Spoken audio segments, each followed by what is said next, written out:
Okay. Done. Ah. So, I believe that everybody should be able to see and hear me now. Hang on. Hey. Okay. Cool. How's the music? How's the... Let's do a quick sound check.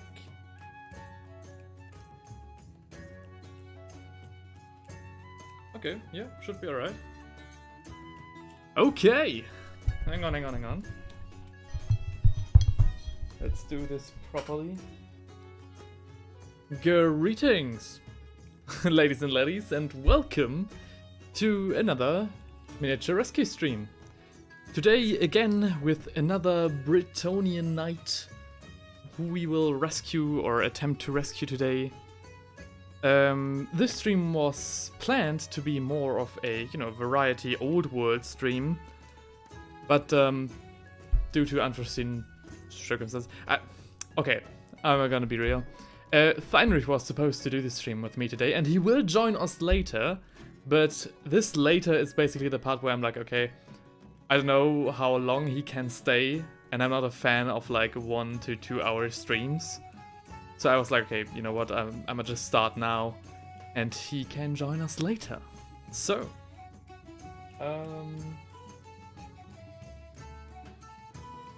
and that means that we basically have to start without him, which, is a bit unfortunate, but that's sometimes how things go. This cable is so annoying. This setup is basically perfect. The only problem is that the earplug with which I'm controlling the music is way too short. But I got a new cable. I got a little bit of a different setup, so I have high hopes for this one. Okay.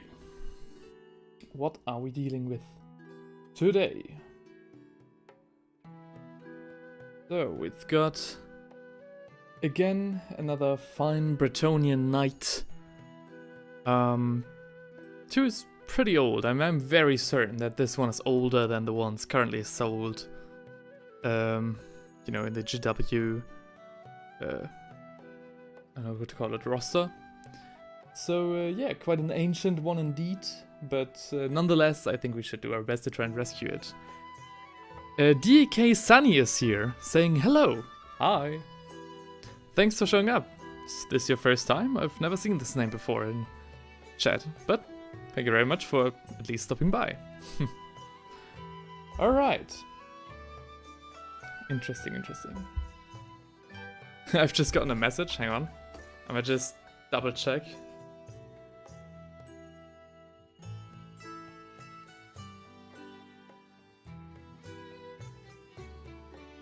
Alright.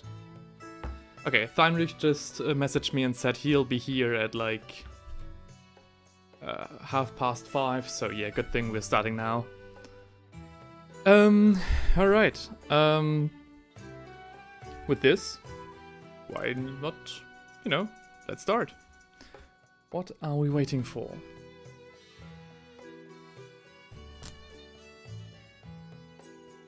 Sunny says, thank you, I've been here once before, but that was quite some time ago. Alright, okay. Well, glad to have you back then. I hope you'll enjoy what we do today. This is a bit more messy than I thought it would be, but, keeps it interesting. Hang on. What's going on here? You like... Oh.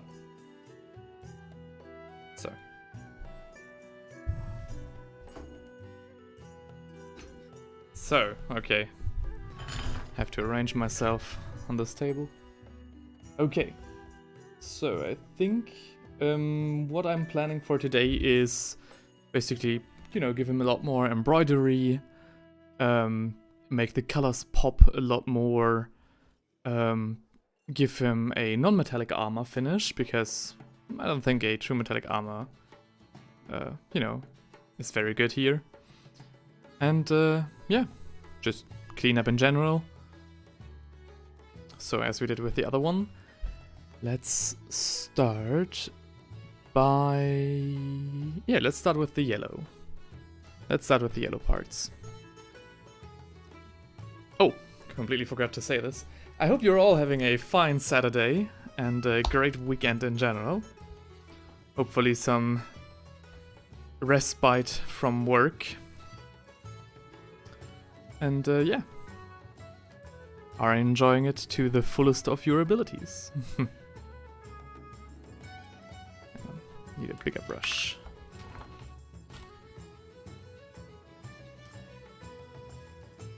So I'm gonna take... okay, this is apparently a brown color, if we are to believe Games Workshop. Focus. Okay. DK Sunny is enjoying their Saturday. Hope you are enjoying yourself as well. Yep, I am. It's glad to be finally back to streaming. Unfortunately, I've not been able to produce more videos. As you can see, the project behind me is taking a little longer than expected. And well, I've lost my edge quite a bit, I think. When I think in the first year of this channel, I was easily able to pull off like 8 to 10 hour days, just working on miniatures and videos and stuff. And now with all the other stuff going on, it's been quite hard to even do 6-hour days for YouTube, so yeah. Cambry, right? Yeah. These are some miniatures I, let's say, inherited. The person is not dead, but, you know, they stopped playing. So these are some Cambrian warriors which I inherited from a friend a few years ago. And yeah, now that Old World is coming back, I thought, yeah, you know what? Let's do a video where I basically tell people everything there is to know about Camry. Because there is not a lot, but, you know, they are a very, very easy army to paint. And a very, very quick one as well.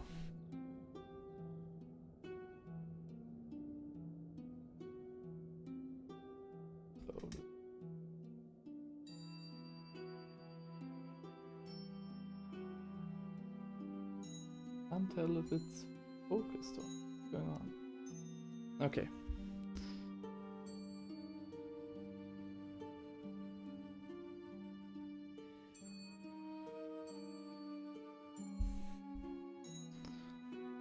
Yeah. Not as complex as Bretonnian Knights. No, really not. I think it's actually quite interesting that Games Workshop went with Bretonnia and Camry for their first releases, because in my mind, Bretonnia, you know, can definitely be one of the most challenging armies to paint, whereas Camry is I'm very sure, the easiest army to paint. So yeah, very interesting that they chose those two armies. I mean, apart from them being, of course, iconic. And maybe they felt bad because these two armies didn't get any proper updates past, I think, 7th edition back in Warhammer Fantasy. So yeah, maybe that's why. I don't know.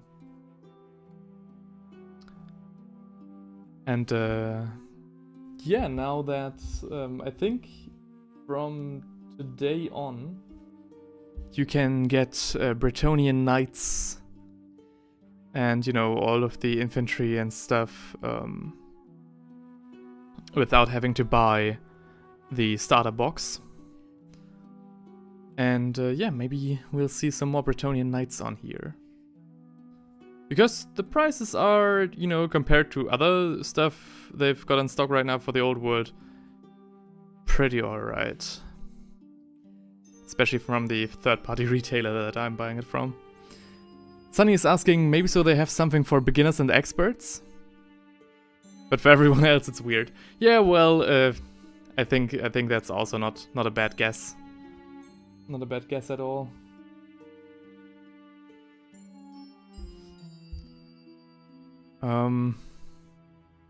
However, I think most people, you know, are not starting with.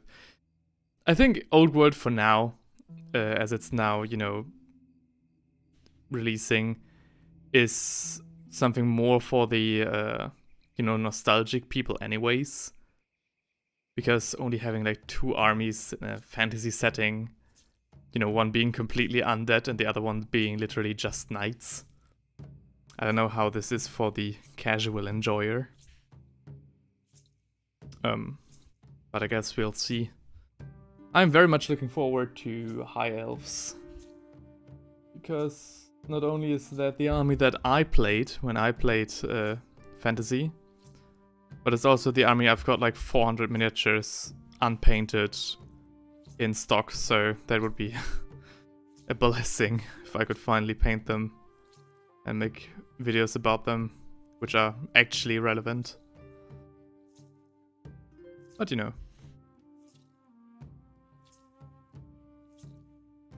I'm also very happy to just have square bases to work with in general. It's been great.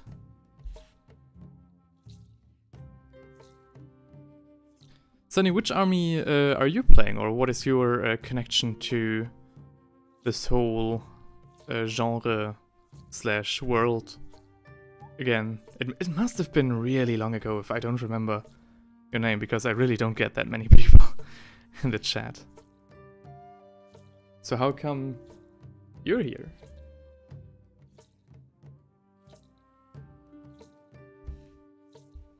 And another thing, there is a good chance that Thynry is watching here while he's on his way here, because he's going by train and bus and stuff. Again, I'm not trying to bash you here, I'm just, you know, I got impatient. I didn't want to wait any longer. And I had nothing else to do.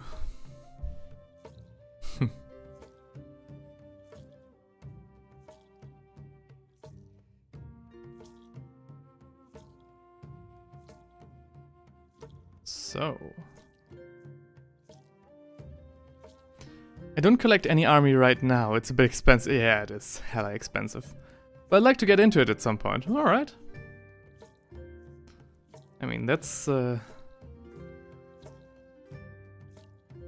very much understandable. Yeah, Games Workshop can be very unreasonable with their prices. I think the thing that I was last mad about publicly on YouTube was the price for Fulgrim, for Horus Heresy, as well as the Arvis Lighter. But when I saw what they wanted to charge for, you know, peasant cavalry for Bretonnia, a cavalry-based army, I was like, are you fucking serious? I think, yeah, Games Workshop is charging 60 euros for their peasant cav, which is insane, for like 5 cavalrysts. And I was like, nah, dude, that's not alright. It's literally throwaway cavalry. You can't have your throwaway cavalry be that expensive. So that's definitely something where I'm like, yeah, okay. You can't cry about people 3D printing their armies and then charge 60 bucks for a 20-year-old or 5 20-year-old miniatures.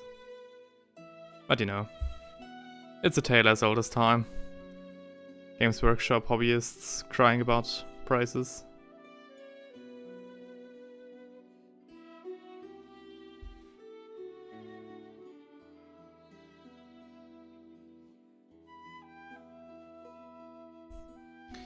Hang on, let me have a quick look at the music right now.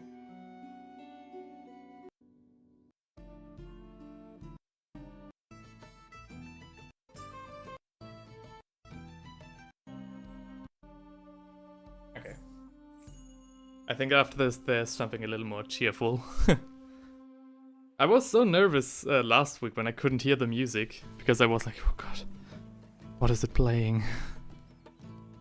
is the vibe. Still what I'm going for.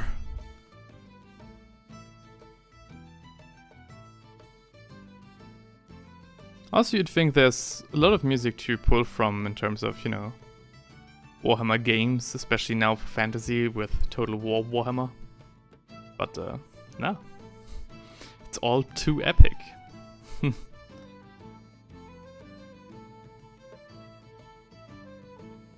Also, that's an idea maybe for you, Sunny. You know, collecting miniatures is quite expensive, but if you just enjoy, like, the lore or stuff, maybe have a look into Total War Warhammer. The game on PC. You know, if you have a machine strong enough to run it. Because that's what I always thought when I started with fantasy. I was like, with my friends, oh, wouldn't it be great to have, like, Total War have a Warhammer fantasy game so that I can have all the armies that I want without having to pay ridiculous prices for them. And yeah, then it came out and I was like, oh, excellent. Does it compare well to the tabletop? Actually, yes. The game is very much accurate to the tabletop. I find it is actually so accurate that I, as a tabletop player, have somewhat of an advantage over people who only play the game. Because I actually know about, you know, certain rules and certain abilities of units, which are not disclosed in the game and more like hidden mechanics. But, you know, I know about them through the tabletop. I know about them through, like, the rule book and the extra rules for the individual armies. So that was quite fun, at least when it came out. It's kind of iffy now. With all the patches, but yeah, it does compare very well. Apart, of course, you know, the fact that you can create any army that you want to without any point restrictions. But, you know, that's also quite fun. Go full cavalry with Bretonia? You definitely can. Go full dragon spam with high elves? You can. So it's quite fun. So it's quite faithful to the original material, I like that. Yeah, it is. It is very faithful indeed. There have been some, you know, those books are really old. Some heraldry books for each and every individual army, showcasing like uniforms and heraldry of different like counties and dukedoms for the nations.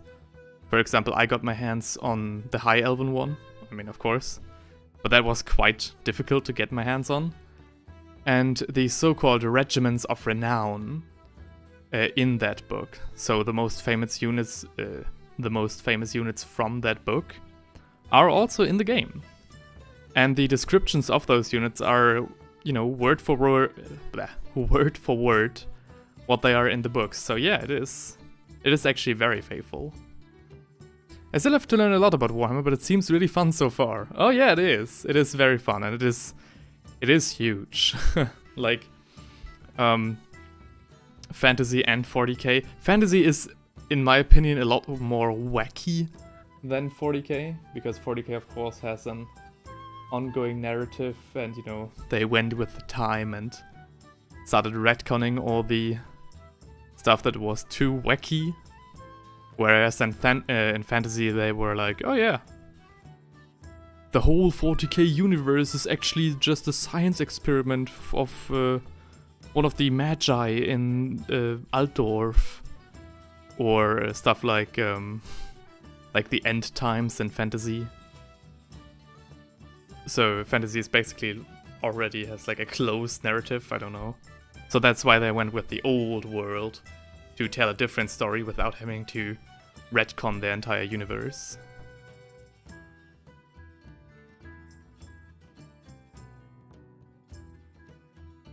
But maybe, you know, that part will expand as well. I think 40k is older than fantasy, right? Let me quickly think about that. I'm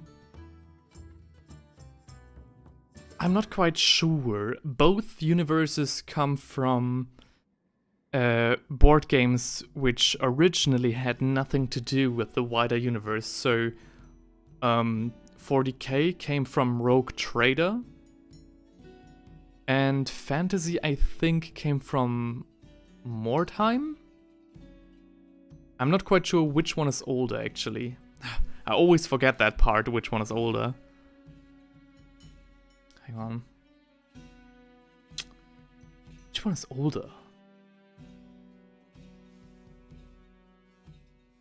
Maybe 40k is older? No, I'm quite sure that Fantasy is older.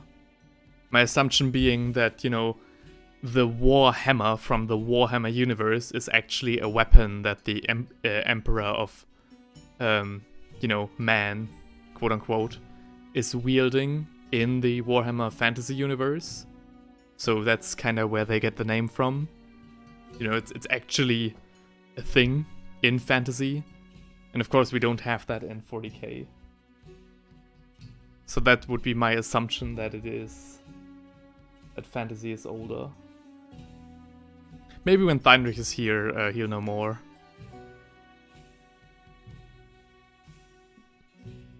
I think he actually knows. I don't remember that well. But yeah. On the topics of, you know, Total War Warhammer again, if you know, because it still is quite expensive, if you do want to play Total War Warhammer,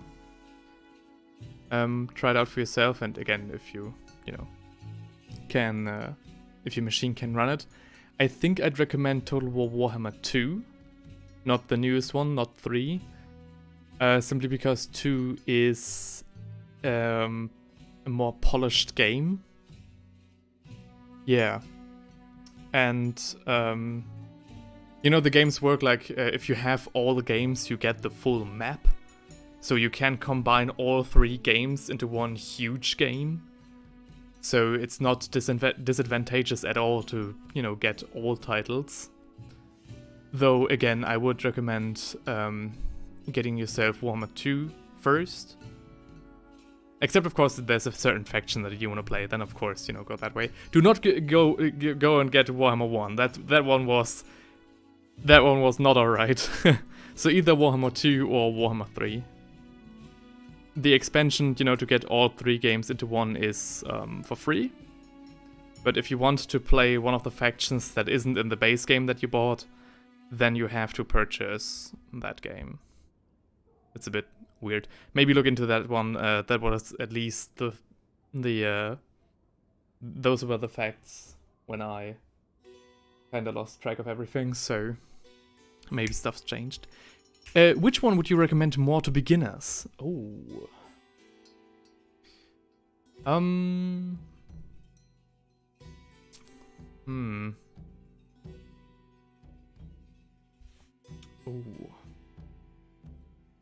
I think, yeah, there you would have to clarify,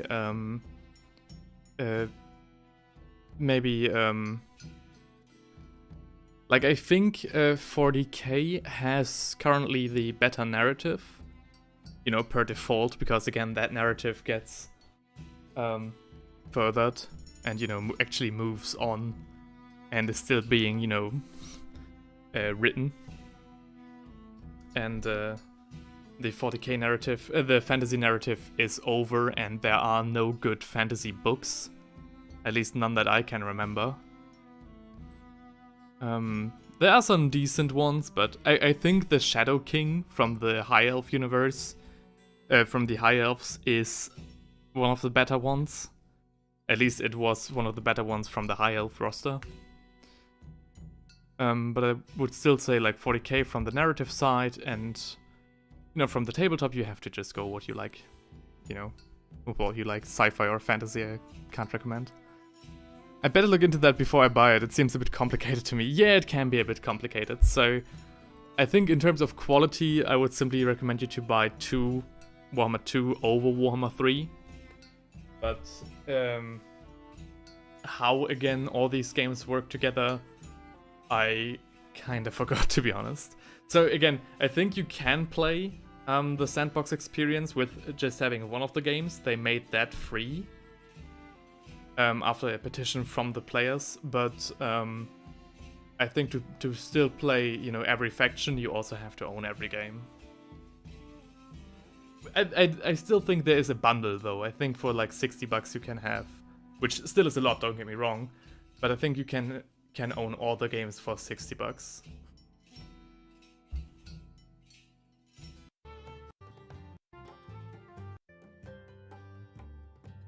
Okay. So, with this new coat of brown, it's now time we move on to a brighter yellow, being Flash gets yellow. Sunny says, I do like both settings, fantasy, sci-fi, but the rules of both seem a bit much to me for the beginning. Yeah. Do I have the rulebook for... Oh yeah, hang on. I'm gonna show you something. Hang on. I'm gonna be right back.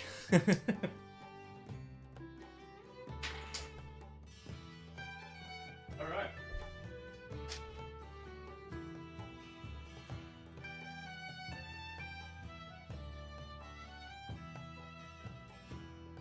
So, if you wanna play Warhammer Fantasy, okay, this comparison doesn't hold up as good as I thought it would in my head, because I'm now realizing, you know, you if you want to play it on the tabletop, you would just pick Old World, which has their own rulebook. But this this used to be the book for Warhammer Fantasy. So yeah, it's quite alright. It's like a Bible sized, but it was always quite nicely done. I really liked using it. Maybe we can have a deeper look into that one a little bit later. There's of course smaller versions of this book, but yeah. Fantasy was a very complicated game. Warhammer Fantasy was literally the most complicated game in the roster. Yeah. So when it came to the tabletop, I think the clerks in the store always would recommend 40k over Fantasy. And especially now with 10th edition, I've played one game of 10th edition, which felt like I was playing bootleg 40k, because they've simplified the rules even more, which, you know, is alright, I guess. I have to make a bit of space.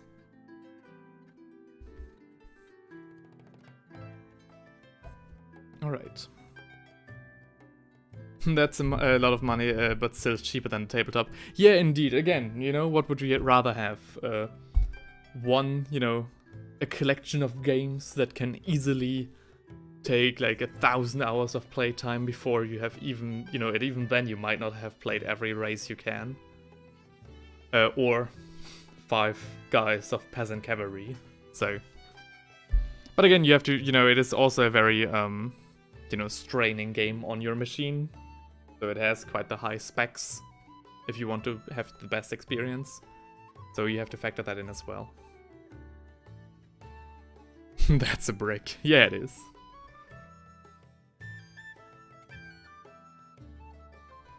And there were always fights about fantasy rules. That was one thing I really disliked Fantasy for. You know, because the rules were so specifically worded. And especially, you know, I'm playing it in German. So there are even more ways. You know, you have to use even more precise language to tell the players what they're supposed to be doing. Yeah. Speaking of what we're supposed to be doing, I'm, you know, starting with the first layer of highlights on this bad boy. Not clear enough. No, they tried to be really, really clear, and they even, you know, had some comments on the sides from the authors who explained, you know, specific rules, you know, some rules with specific examples.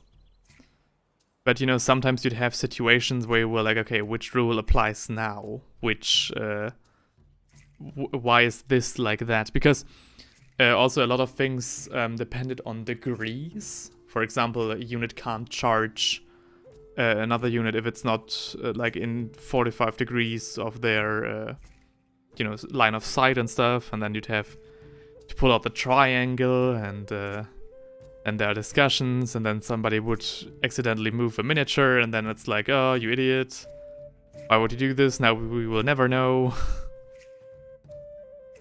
So yeah, even now, like, I played a game of what was it, 8th edition fantasy against my friend last year around Christmas time, like right after Christmas I think. And even though we are like fantasy veterans and we've played 40k and everything, even we fell back into our old ways of, you know, bickering about specific rules and falling back into our old, you know, hostile selves, because I think it's just the way that the game is set up.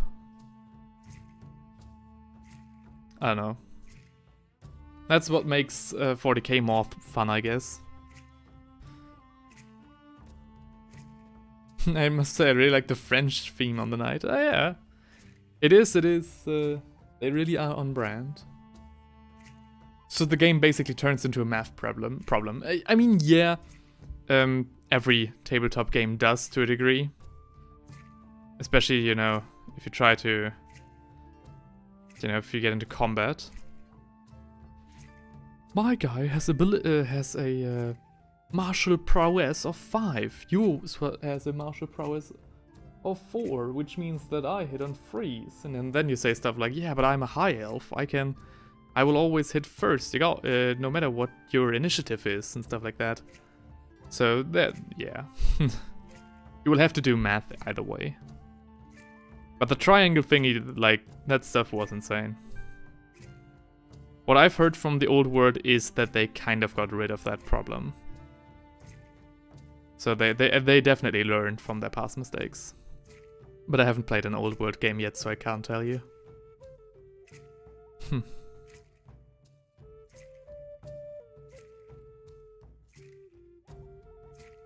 I see. Yeah. It can be quite a lot. It can be quite daunting. Especially because, you know, you have to learn the core rules. And then you, of course, have to learn the rules for your specific army as well. So what I just presented was just the core rule book, and then you'd have, you know, in both systems, another book just for your armies with, you know, data sheets and specific rule sets and stuff like that. How does the player base compare between the two games? Kinda hard to say. It definitely depends on where... I think it's fair to say it definitely depends on where you live. Because, for example, the 40k player base, in my opinion... Like, I can tell you right now, stay away from tournaments. The people on tournaments, on like proper GW tournaments, you know, competing for a prize and whatnot, those can be the most obnoxious people in the world. So yeah, like, maybe stay away from those people. But otherwise, I think the 40k player base is quite chill. Though, yeah, that was just the core rules. But, for example, so where I lived, before I moved, you know, for university, I didn't have, you know, there was no Games Workshop in my city. The next one was a few towns over in a very big city of Oldenburg. I think that's vague enough to say this. And in Oldenburg, the scene was insanely competitive. I think the clerk that worked there for like years actually quit his job because like he wanted to do other things. That's what he told me. But I'm pretty sure one of the reasons was because the scene was so competitive. So like new players would try the game out for the first time, and then the veterans would just table their entire army in 30 minutes and call them idiots for not remembering the rules and stuff like that. So really like asshole behavior.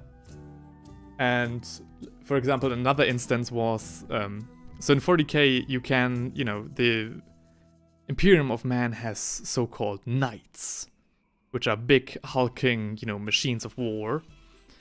And when they came out, I think the guy in Oldenburg was the only guy in all of Germany who didn't sell the knights he got stocked with.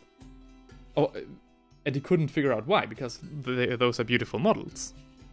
So he went to his players and was like, hey guys, why are you not interested in the knights? And they were like, oh yeah, because they're not tournament legal right now. They're not allowed for competitive play. And he was like, are you fucking serious? These are beautiful models, what?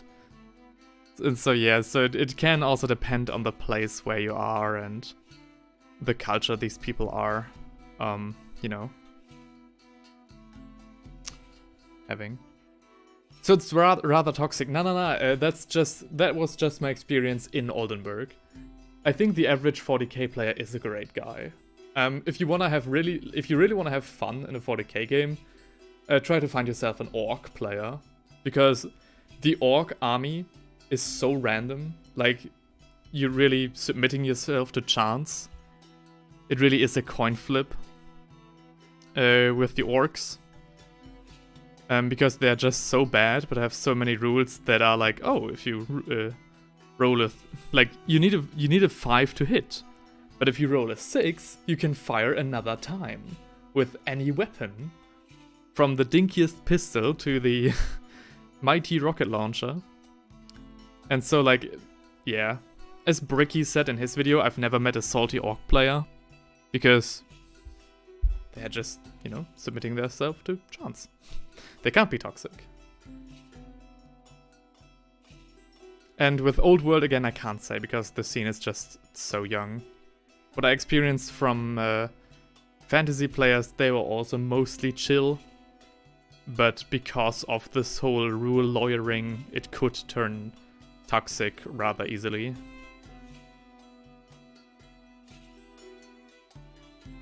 Oh no, I can see where this is going. Yeah. So orcs are really just fun if you don't give a fuck. If you're like, oh, okay, I just want to have I just want to turn off my brain and play dumb, play the orcs. This is not an insult to orc players, of course. It really is just, that's how they are. Try to fight me on that one.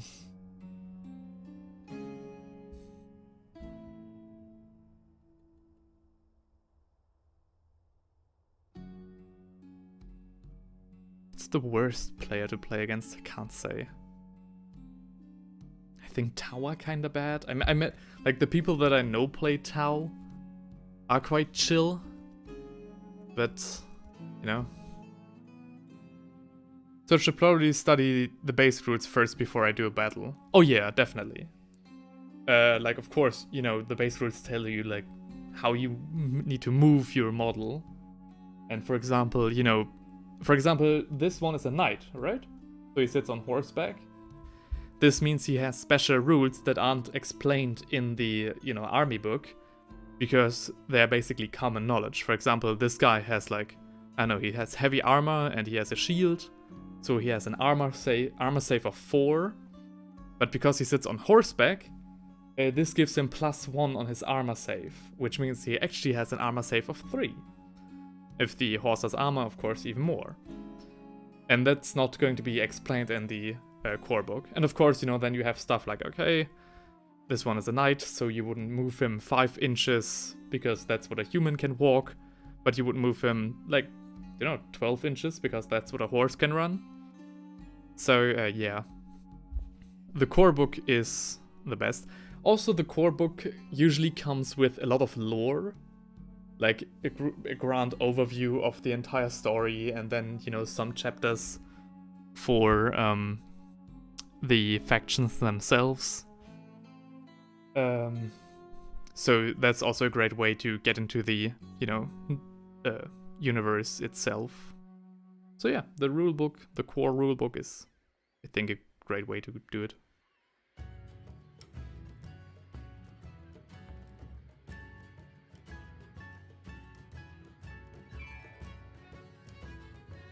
I'm currently at the point where I just, read through the rules to find some cheese and some bullshit strategies to try out something different every time. And I found some great bullshit.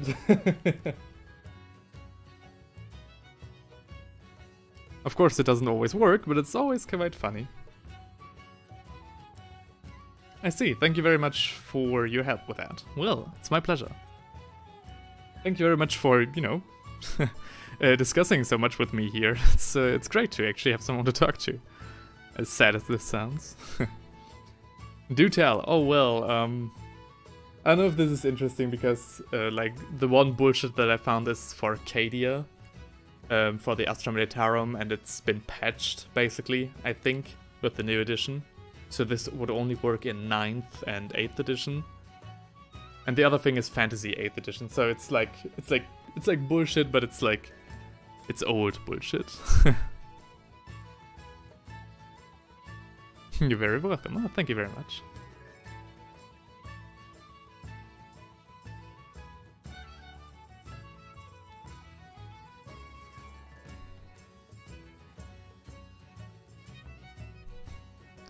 What I can tell, though, is a story of one of our matches where, like, me and Heinrich were challenged by 2 of our friends into an allied fight with Fantasy. It was Empire with Tomb Kings against dwarves and... No, it wasn't dwarves. Lizardmen and High Elves, me. And Heinrich was the Lizardman player.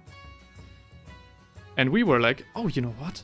Wouldn't it be funny if we took, like, as many monsters as we could? So I would take, like, eagles and dragons, and he would take, and like, griffins, and he would take, you know, croxagores, like these big ones, carnosaurs and stuff like that, stegodons, and then just to rush them with monsters. And we're like, oh yeah, that's funny, and we took, like, items that would buff them accordingly. So it was quite a fun army, quite a fun idea. Fast forward to the day of the battle, and our opponents, especially one opponent, who I'm not gonna name, was bitching about that they thought they were playing against High Elves and... so basically a fantasy zoo for an army. Yeah, basically. So it was a lot of fun. I just got, like, 2 dragons from eBay and I was really pumped. But again, then one of our opponents was bitching that they thought that they were playing against dwarves and not lizardmen.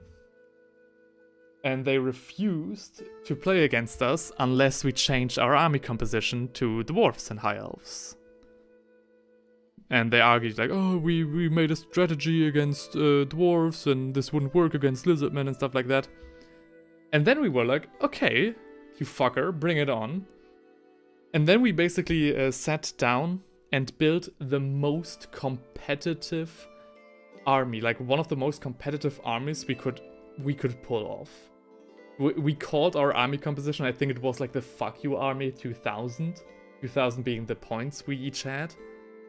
And we absolutely crushed them. And it was really not fun to play, you know, for them. Because you had the dwarves, which were impenetrable and could shoot like muskets and cannons each round.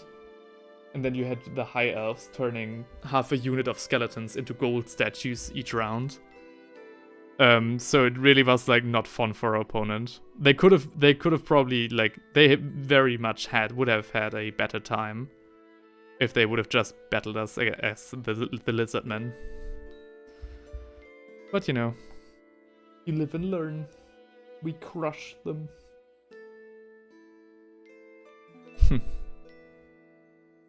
Maybe one day I get to use our lizardman army. At least I still have my part of the list.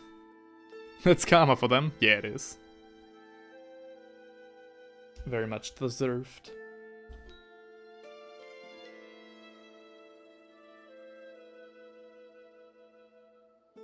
That's what happens if you don't listen.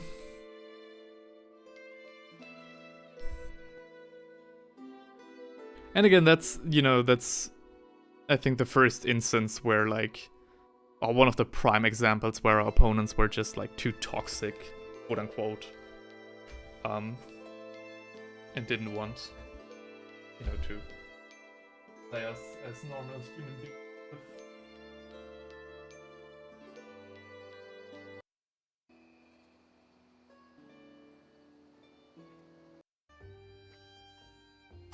Okay. So yeah, your first armies will probably look very balanced, quote unquote, because, you know, you'll get yourself the starter set, because those are less expensive than, you know, getting each money yourself. eBay is also usually a great source for miniatures. Way too great in my mind, in my case. And what else? Yeah, and then you'll, you know, you want to experience each unit type, and then you'll have like nicely balanced armies, and your opponent has a nicely balanced army. So yeah, so, and that's where the fun begins. And then when you get the rules, when you get to know the rules better, and you're sick of, you know, the same battle each time, then you'll do like me and look into some bullshit strategies, and at the end of each game, every one of your soldiers is still standing because you can send like 100 reinforcement each round, because you're gaming the rules that much. So yeah, it's fun. I can barely hear you when you bent over to your right. Yeah, sorry. I just, you know, I just wanted to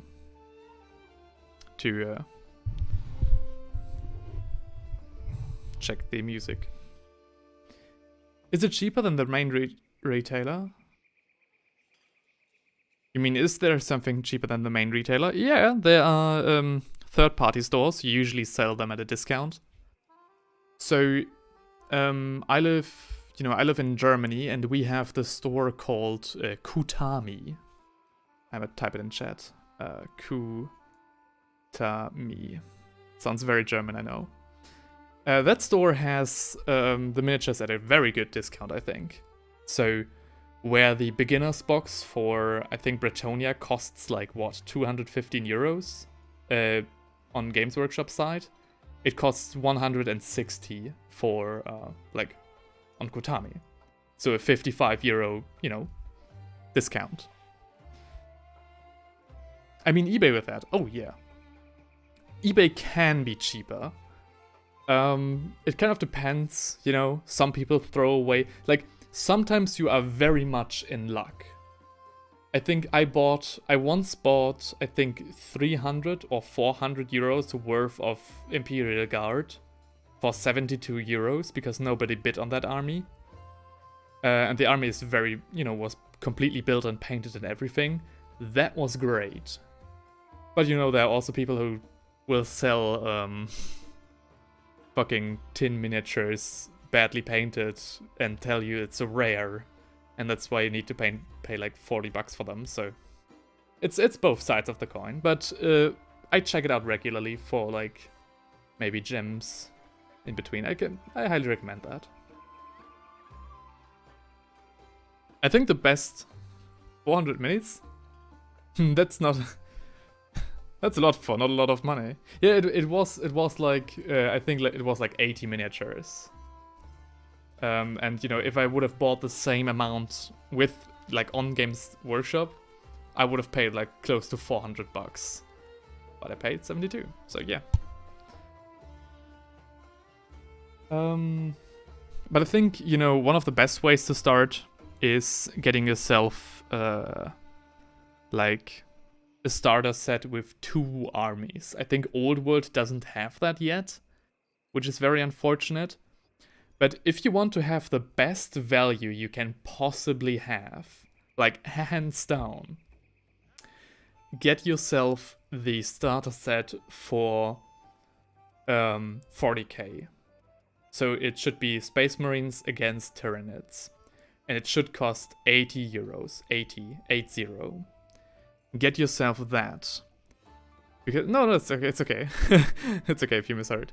Get yourself that starter set and like split it with a friend, so each of you pays 40.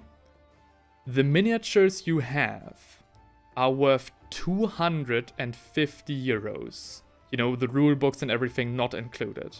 Just the miniatures in that box set are worth, you know, according to Games Workshop, 250 euros, and you get them for 80.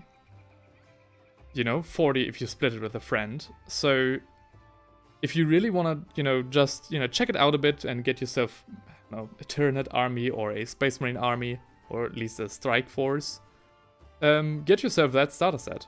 It also comes with all the rules, some dice, I think some measuring sticks as well, so everything you really need. And like a gaming mat, so you have like the stuff for your first game. Yeah, the starter set for 40k has a really good value. If they have it in stock, that is.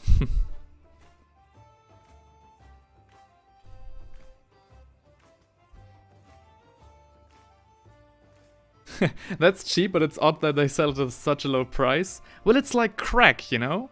Your first load is like a little bit cheaper, and after that you are addicted. And then you're willing to pay 60 bucks for 5 peasant horsemen. So yeah, there is a strategy behind that. But, you know, if you don't fall for it, at least not too hard, then you should be good to go.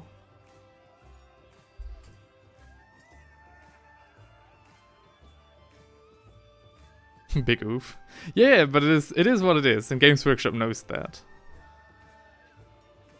If you just want to collect some miniatures, you can also just get into a Games Workshop store if there's something near you and ask for the miniature of the month.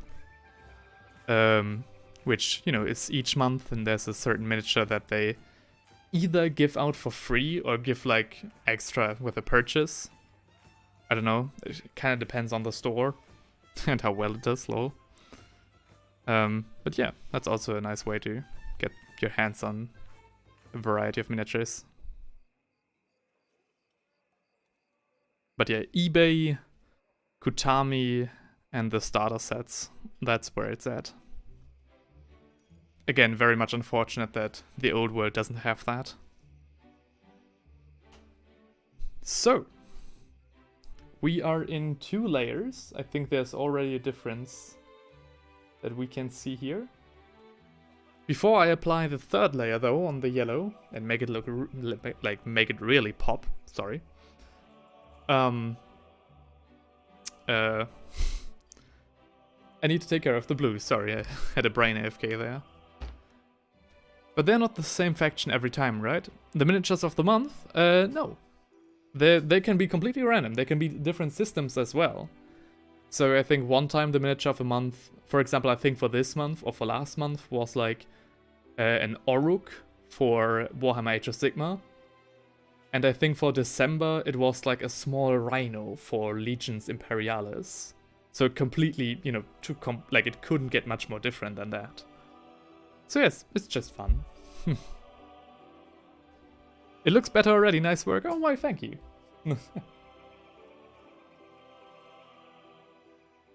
Good that we actually get something done with all the talking we're doing. Okay, for the blue. I want to take some crack blue. I think I've never opened this one. This one.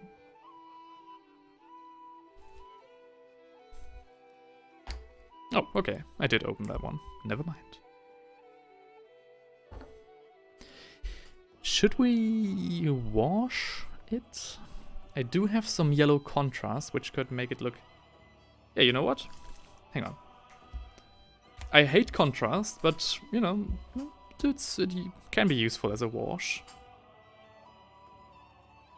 I'll keep an eye out for those then. Thank you again for the tips. Oh, well. Yeah, you're very welcome. Yeah, I'm not bought nor sponsored by Games Workshop, so I'm happy to tell you where you get your miniatures for cheap. And hang on, one more thing. See me better now? Yeah, okay, maybe I should have done that like an hour ago. But, yeah, okay.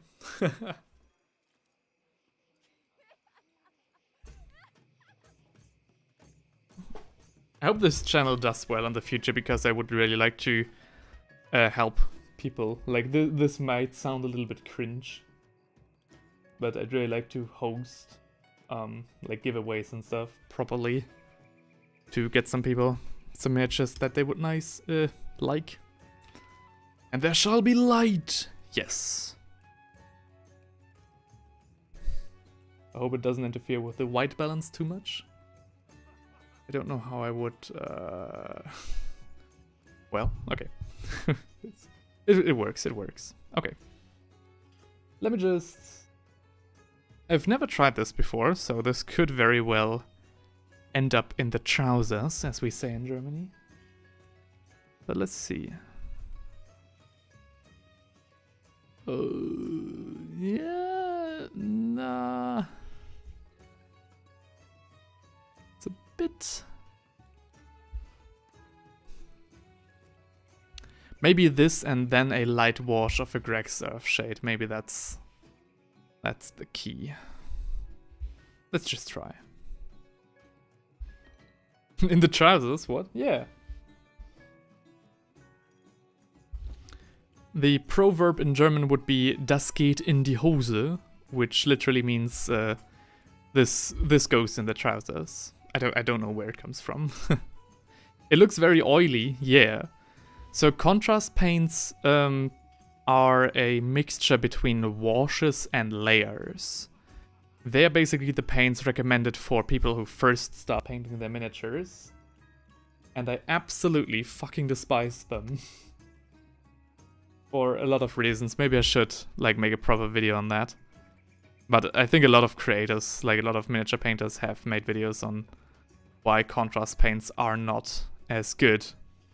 Or like have a huge quality difference even like in between them. We can put a bit on the armor. I mean, I will paint this anyway. So it's supposed to be like an easy way to, you know, get your army done. It's supposed to be like, you know, just prime your miniatures white and then slop some contrast on and everything is done. But, well. It looks like processed cheese, I mean, yeah, it kinda does. Hey! And, it doesn't work as good as Games Workshop is telling people that it is.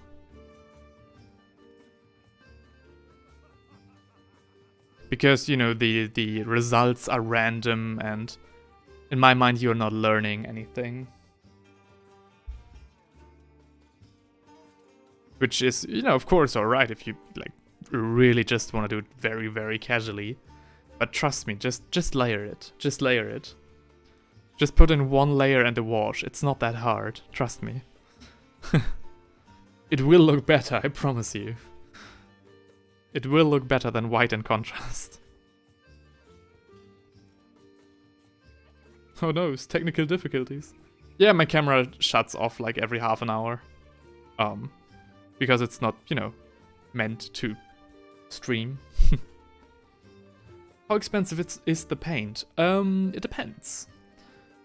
For example, hang on, let me zoom out a bit. Like, for example, one pot of, like, a usual layer or a base paint will set you back, like, what was it? 3.40? So €3.40. And a pot of wash, so like a pot of this, is, I think it's like €6, 6 something. So the washes are quite expensive, but you know they have twice the amount of you know, what's it called? Twice the amount of I'm looking for a word now. They are fueled with twice as much paint. But you know, as you can see here, roughly twice the amount of paint. Oh, I'm getting called by Theinrich. Hang on. How's this happen to be? Hang on, I need to mute myself for a second.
So,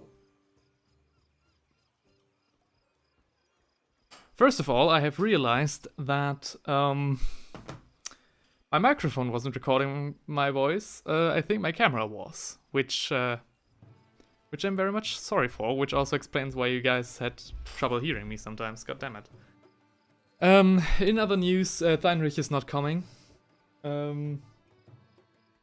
He told me that the train connections are too bad today.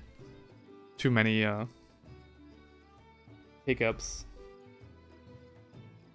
So this will be a solo stream until the end. Which is okay. I mean, he can't do anything about it. Nobody can.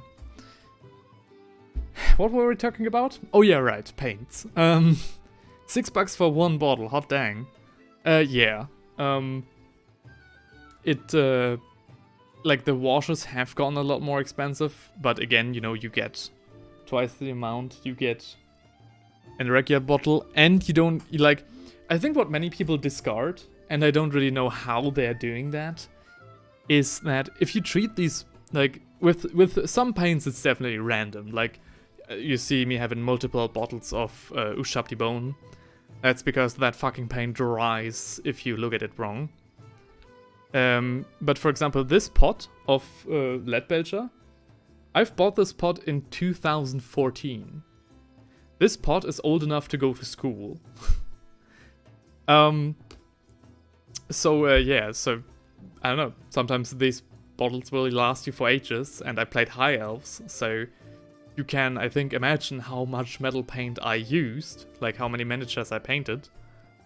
So yeah. It's okay, like, in the long run it's okay, and if you know, store them properly, shouldn't be that big of a deal. Sorry to hear that your friend can't come over. Yeah, it's you know, it is what it is. The streams are a lot better with him, in my opinion. But it's okay. It's okay. 2014, that was over a decade ago. Yep. And the paint is still rocking.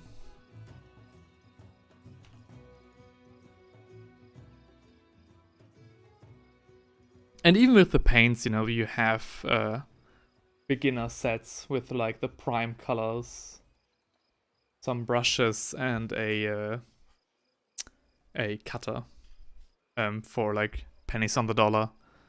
So even there you can find good deals.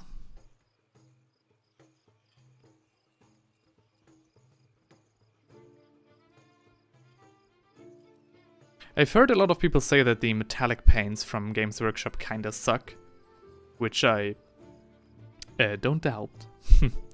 Which I think I subscribe to as well. I've heard the Duncan Rhodes metal paints, as well as I think Army Painter have, like, Gunmetal Silver from Army Painter beats Leadbelcher and Ironbreaker every day. So yeah, there are also some quality difference with different suppliers, and Games Workshop is not always the one.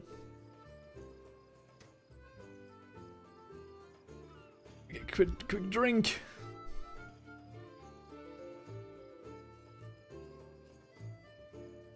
Alright. Damn. Is the sound alright?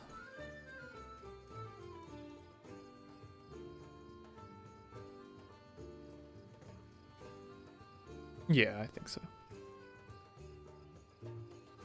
To be fair, as far as I know, says Sunny, it's really hard to make metallic paint in general, which is kinda sad. Yeah. I guess so. But then again, you know, why does one company do it right and another one doesn't? But nah. I get it, I get it.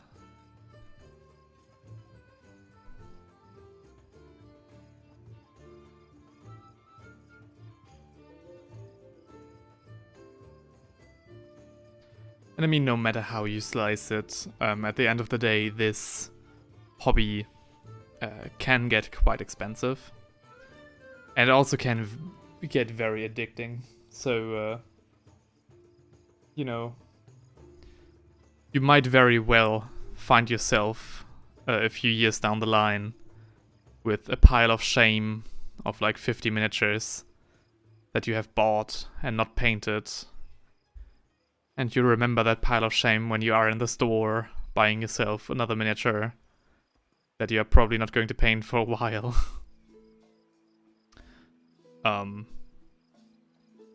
And then you do it like me and start a YouTube channel, which makes it easier to justify buying more miniatures because you think, oh yeah, I can turn it into video and stuff. Don't do that.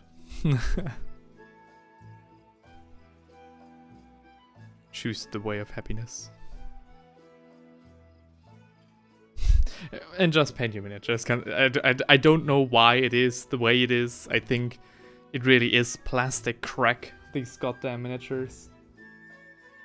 But yeah. Just paint them, lol. Just stop drinking. Wait, so you're meaning to tell me that people pay a lot of money for minis just to not build and paint them? Hey man, do you wanna have your mind blown for a second? I'm working currently on a video which targets this exact problem because again, I've been in the hobby since 2014. That's 10 years ago. 10 years can lead to quite a lot of let's say acquisitions.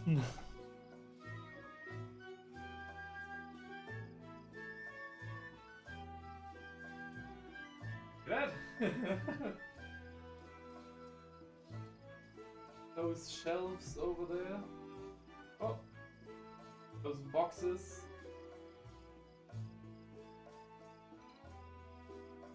Why the fuck do I have a cursed city over there? And another cursed city over there! Good.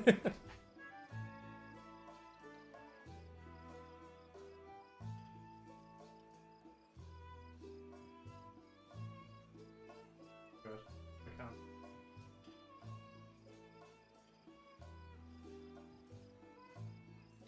Ah. Okay, hang on.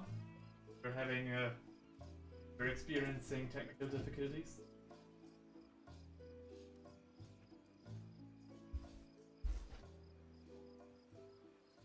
Everyone alright again?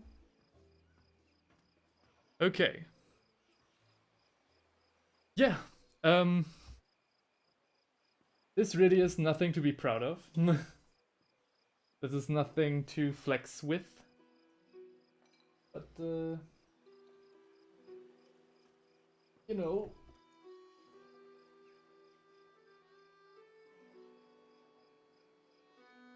it just is how it is.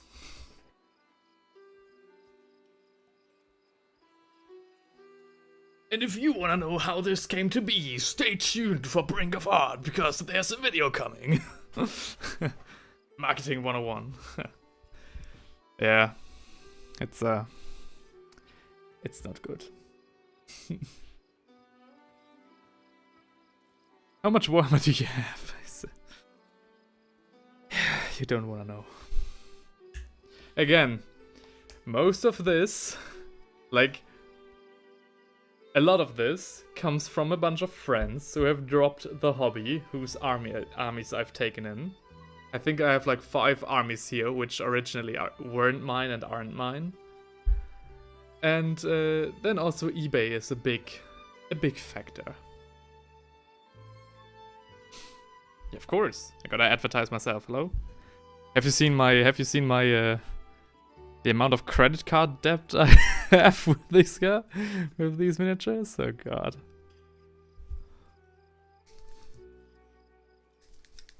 Again, this is nothing to flex with. This is basically like a pay-to-win competition in which there are only losers because nobody paints their minis. But yeah.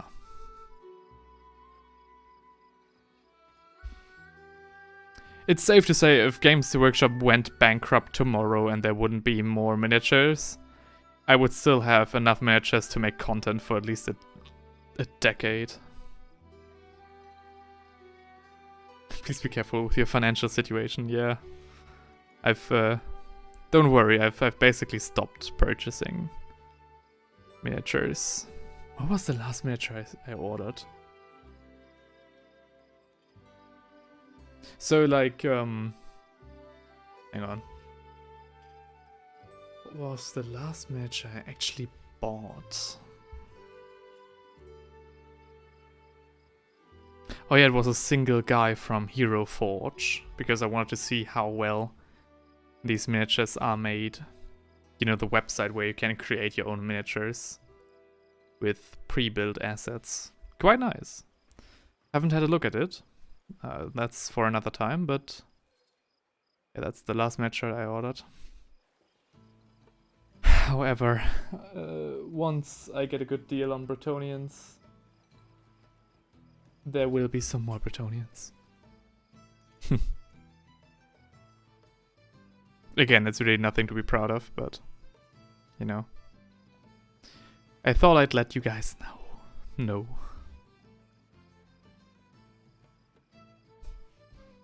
This channel better work out, because else I'm in huge trouble. Nah, it's not that bad. Oh, hey, see who it is. It's Hightower. Hey man, how you doing? It's been a long time. Well, a long time of you know, seeing you in my stream.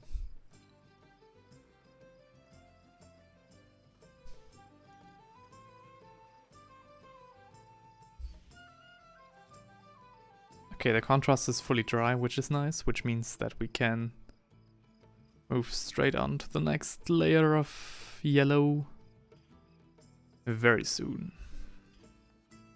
Back at painting Bretonnians again, I see. Yes. I think I've got like 10 Bretonnians, and I've saved up 5 for like a proper rescue video if there are people interested in that. Otherwise, I'm just very much content to just rescue them on stream. Because I think that's a nice concept.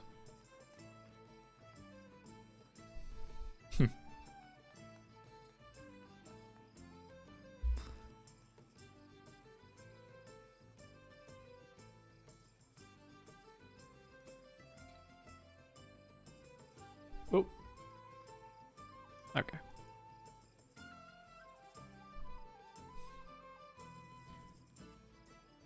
How many are you rescuing again? Today just one. I think one for each stream is a good metric. Yeah, and I've got, I think, like 10 Bretonnians, 10 knights or something like that, maybe 11, and a few archers, all of which are very old, so it really is like more antique world than old world. But, you know.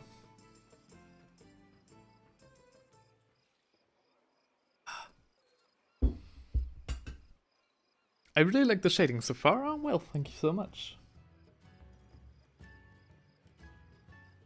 Yeah, I think it's coming together quite nicely. Now, it's time for something more bold.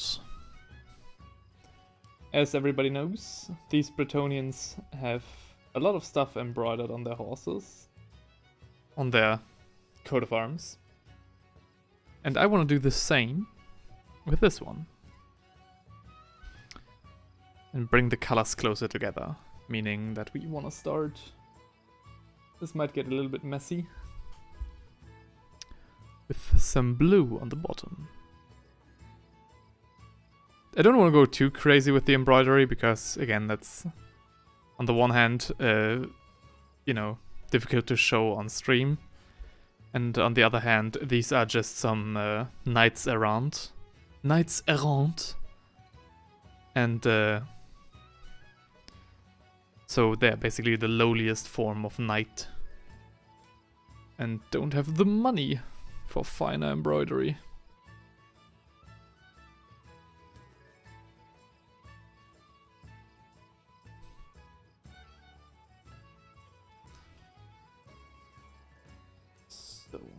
What's going on with this fold? I think up until here it's blue. And this thing here is entirely blue.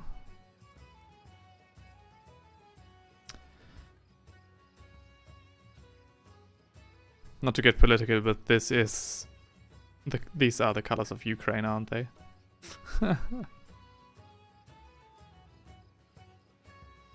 Like landless knights? Yeah, I think so, yeah. So, yeah, knights errant are... what are they called? I think they're called like hedge knights. So hedge knights in Game of Thrones. Doesn't every knight also have an own castle or estate? They should have. They really should have. I don't know how these knights errant come to be. I have to read more into that.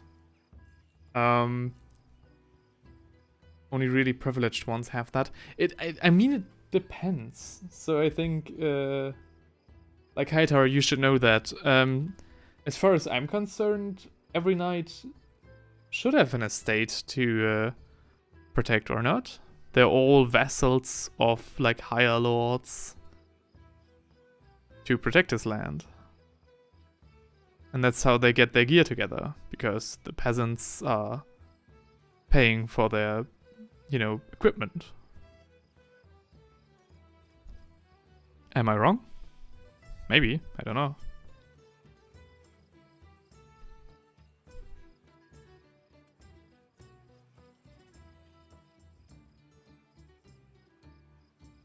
Not all of them own land. Okay.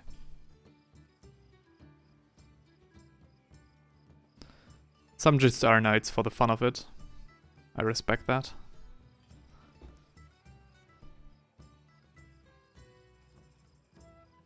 Again, this gets very messy. Hang on. Let me zoom out a bit. I need a little bit more room for error. Most of them actually just get paid by their overlord. Oh, it's that so. Interesting.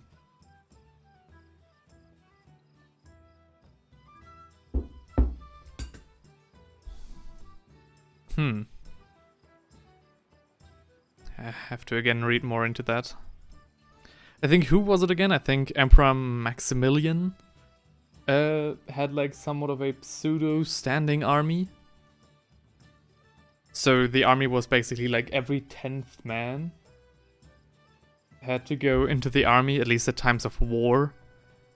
And the other 9 who stayed behind in the villages and cities had to take care of the family and estate of that said 10th man. Yeah. And what about higher nobles? They surely own land, right? Yeah, of course.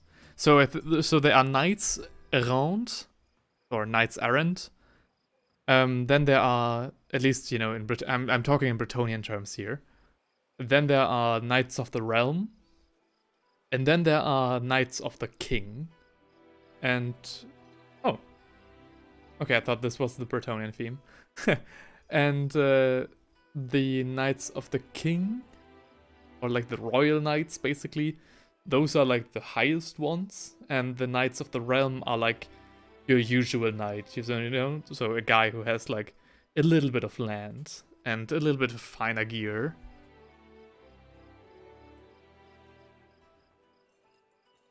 He tried to reform the imperial army, yeah.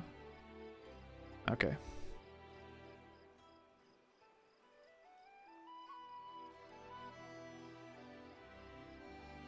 It sounded like a very good deal, but, you know.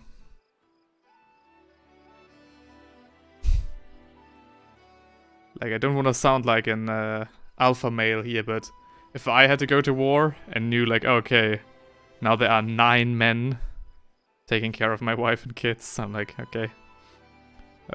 Fuck. I don't know. So, now that there are so many people here, what do you think? 2 stripes or 3? Reichsritter, yes.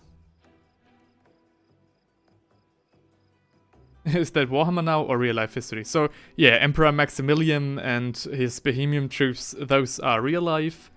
And Knights Errant, Royal Knights, and Knights of the Realm are Warhammer terms.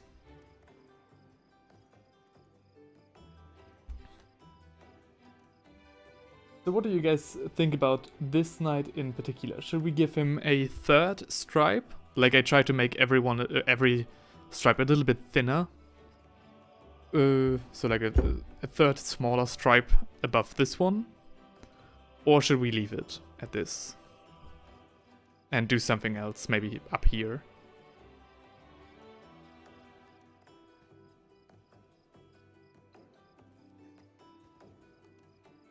Sunny says 2, you say...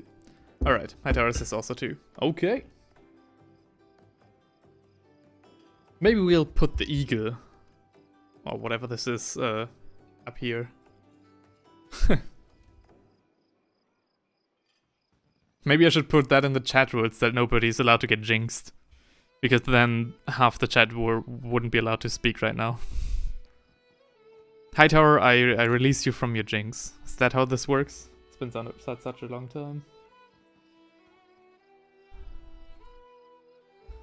Okay, anyways. Let's put 2 stripes on this side as well.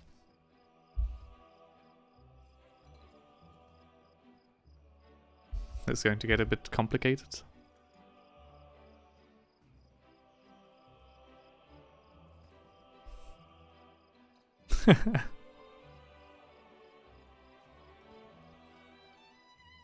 Can't have my one and only mod being jinxed. What would this word come to? There's still some contrast paint that would need to dry here, but...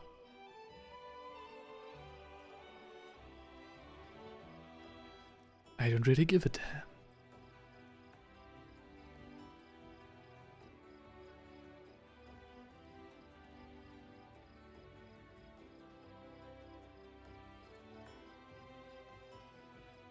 I must say it worked rather nicely here. So the contrast paint definitely did help with the vibrancy of this night.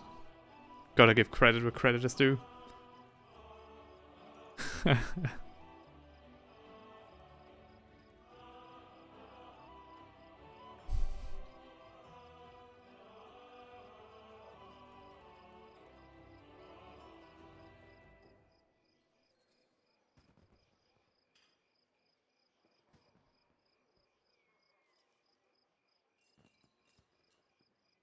Okay.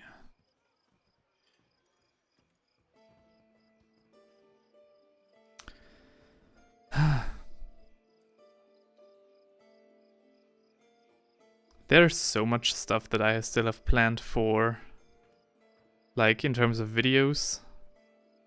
I'm just running out of time because it all takes so long. And for the coolest projects I still need to learn some stuff. Like how to do certain things. I have a lot of respect towards your painting skills, not gonna lie.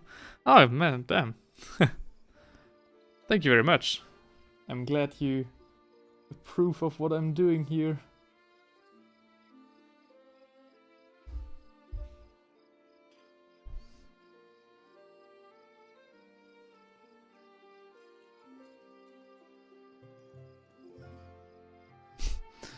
It's good to hear that from time to time, you know? Because, you know, every time you think you're good at something and then you look at what the professionals are doing, for example, like last year's Golden Demon nominees, and you're like, okay, maybe I should have been a plumber after all. Remember when remember the chaos when we tried to paint our first miniatures together? Oh my god, yeah. That was in the attic of the LVK, right? Oh no, it was at home, wasn't it? At my place. We sat on the floor painting miniatures. You painted some... Didn't we only have like oil paints as well? Off-brand metallic color, yeah. We used oil paints from Revell, if I remember correctly. Hey, and Thundery is also here. The gang's all together. Okay, now this sucks a little bit, hang on. Let me salvage this. A rescue for my rescue.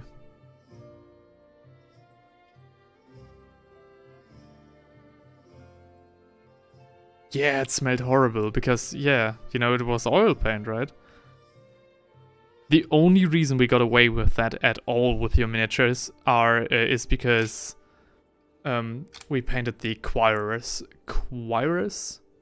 of the horses. So the, yeah, their armor, the horse armor, and the horse armor had enough of, you know, big plates that we didn't clog up any details. But yeah, damn. I don't even know why we used those paints. I'm fairly certain that I should have had, you know, regular metallic paints at that point.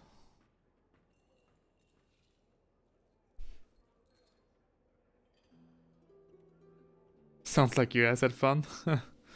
Yeah, it was, I mean, you know. You know what I also remember? I remember the first time Chess painted his first miniature with my paints and brushes. Goddamn, traumatic event.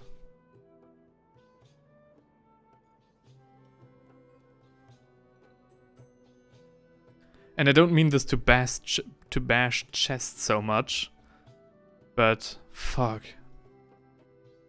I've never seen anyone using a brush so roughly. I was flabbergasted. Flummoxed even.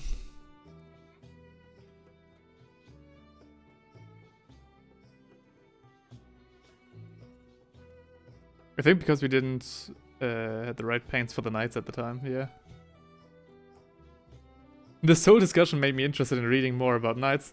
First of all, hey Adam. And second of all, yeah. The history of knights is very cool and interesting.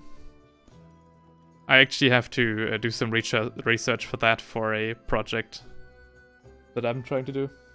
Especially the lore of the Bretonnian knights, you know, if you want to stick to fantasy only, is, like, can get quite crazy. Just Visarius, I thought he only used the Lego skeletons. No, he actually painted one miniature. He painted... I think I even have this miniature here. Like, I'm gonna ask him if I can show this one time, like, sometime. Chess painted one, I think it was not a Tomb King, it was a... What are the others? A vampire. Like a vampire skeleton. Damn, yeah, I never forget that. Whew. Wait, he use Lego figures? Yep. So, you know, as many people, Chess also said, you know, why would I play Warhammer with you guys? It's way too expensive and I can't paint the miniatures. But he had a huge Lego collection and we were like, okay, why don't you use those as stand-ins? Yeah, he bought like 100 skeletons, but it was cheaper than Warhammer minis. It was actually, he was very good at his stuff. He built also like chariots and catapults, and they all had like the right, you know, the right formats to be technically tournament legal if you really wanted to. It was really impressive. The thing was, he didn't want to start with skeletons, actually. He wanted to start with, like, Star Wars droids for his army. Because he already had some of those.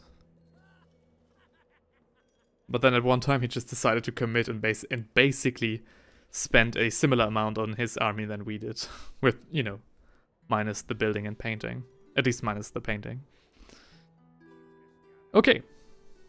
Now that I still have the blue out here, I thought I'd do that later, but why not take care of the head?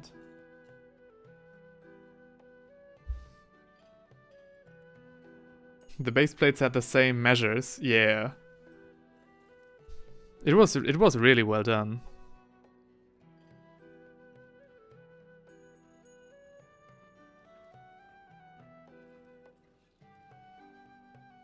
Oh, hang on, I'm having a...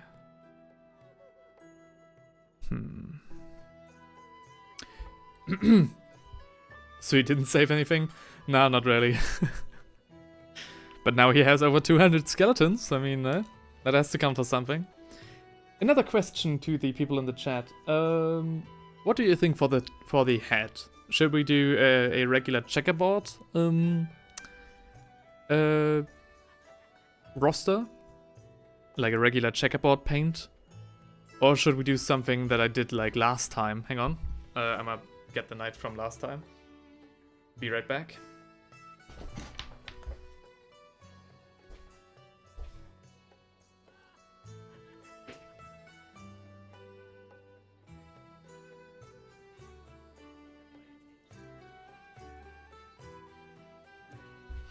Alright. Which he doesn't even use anymore, yeah. The skeletons are still at my place in Leia in East Frisia.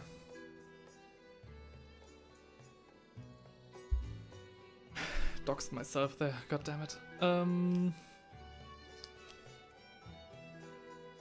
Yeah, so we can have it like a checkerboard.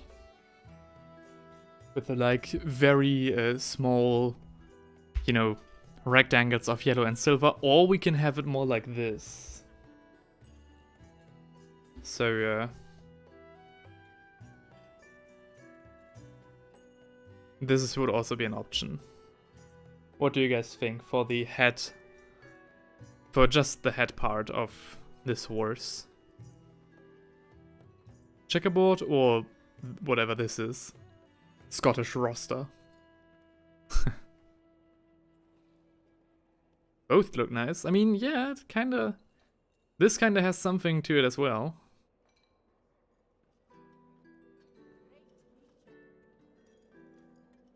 I think checkerboard is kind of like more reserved for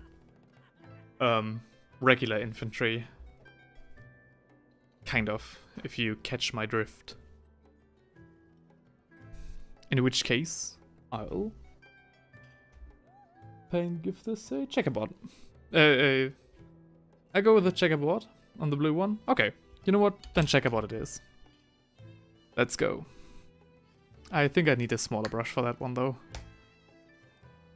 This line is already too thick, so let me clear that up first, and then we'll head into the proper checkerboard.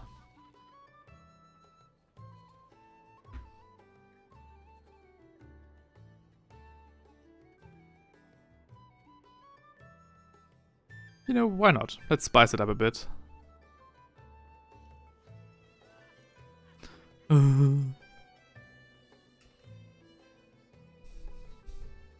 I don't want to paint it over completely.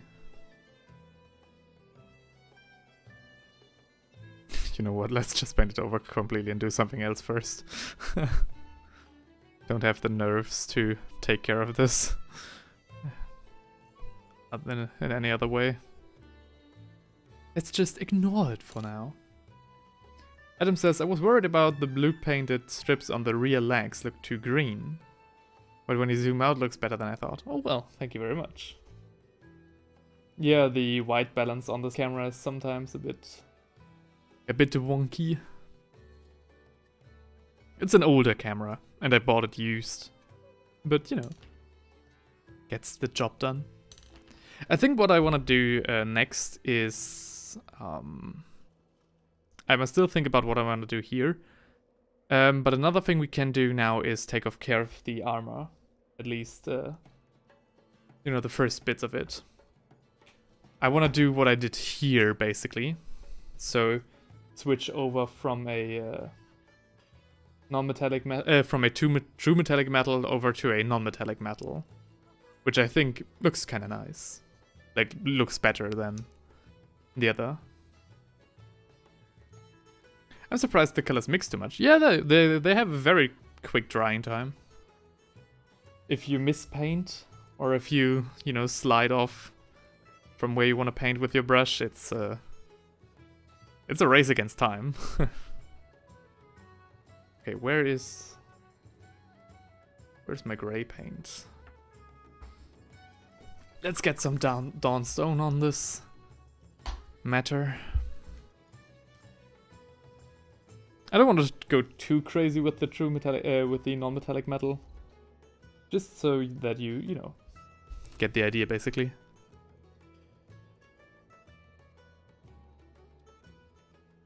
Kind of feels sacrilegious to paint over such an old paint job, you know. But what has to be done has to be done. To the history of these miniatures, these knights, like the person I bought them from, used them for their D&D campaigns as like stand-ins for, I guess, yeah, knights and stuff. That's why they are so, I know, old.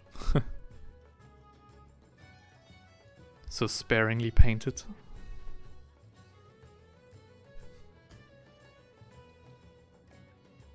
Don't get me wrong, it's quite nice.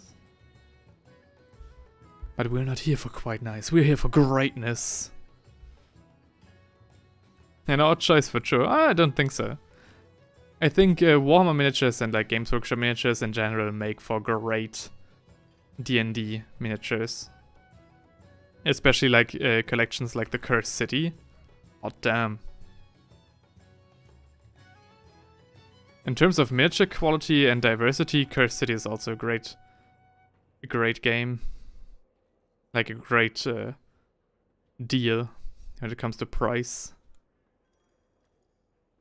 That being said, I've heard, in comparison to other games that Games Workshop has put out, like Silver Tower, for example, or Blackstone Fortress, I've heard that Cursed City doesn't hold up well. I thought it was fun. I thought it was quite nice.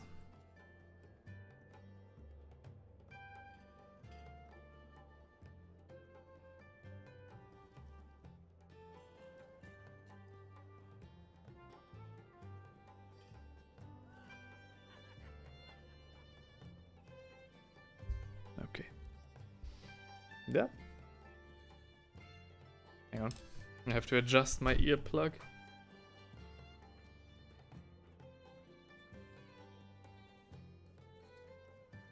Is Cursed City also more like D&D? Not really. All the characters are prefabricated and it really doesn't rely that much on roleplay. And when I say it doesn't rely that much, I mean not at all, technically speaking.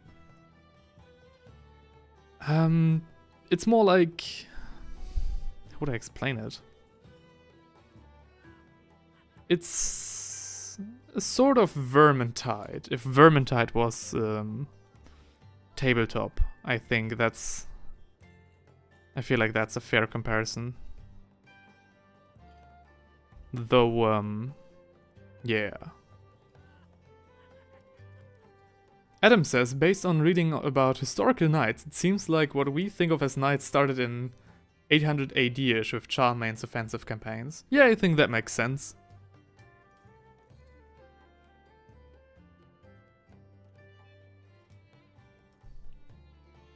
I think, what do I think about knights?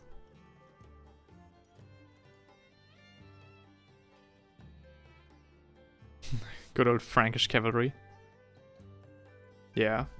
If you guys have like questions about history, just ask Hightower. He knows a lot.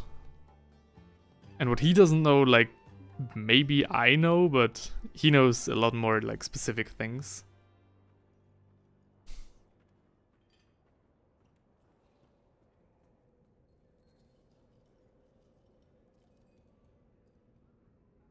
What I really like about the time of the knights and stuff like that is how, you know, how many laws there were on, you know, fighting wars and stuff. Which sounds strange coming from today, but like how it is depicted in like modern media, how people just get slaughtered and whole cities get burned to the ground. Like those were only like the most extreme cases. Usually like citizens in the city were like fine. If there was like an like a conflict between two nations. Like, they weren't fine, of course, but they weren't all just plundered and stuff.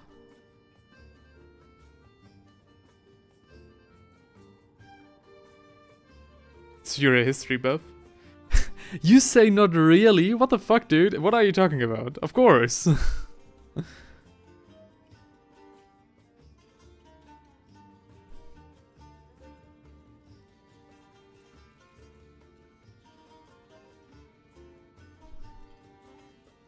Okay, I think the only person who knows maybe more about history than we do, at least about certain, like, especially like the antique time periods, would be like, I would just call him Bischoff. I know, I'm pretty sure you know who I mean.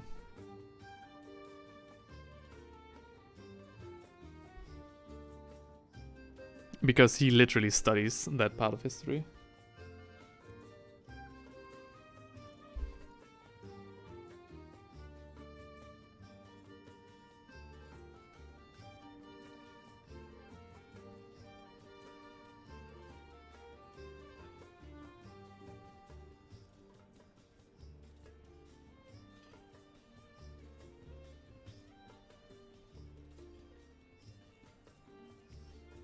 Knights could do agriculture? I thought it was handled that, like, a knight had a certain fief that he had to protect and rule. And, like, a part of what the peasants, you know, made went to him and to his liege, of course. So that his liege could fund wars and the knight could afford his armor and gear and stuff. And, you know, was fed because of his military service. So they were basically a class of renter that paid rent in the form of cavalry service. Yeah, that's a fair comparison. I think, you know, depending on the knight and the, you know, type of fiefdom that he had, he could also, you know, basically knight. Oh no, hang on. That's a very funny story. There used to be a time where you didn't need, like, a king or someone of nobility to be knighted. You technically just needed a knight. So knights could, you know, make other people knights. But I think the Pope, was it? Or one of the, you know, Frankish emperors who stopped that rule, who said, we can't do that anymore. Because people, you know, people are people, and so some people would just went around knighting random people when they get drunk. Which, you know, wasn't too good of an image. So they had to stop that rule. So that only nobility and, I think, the clerics, like the clerics as well, could technically make someone a knight.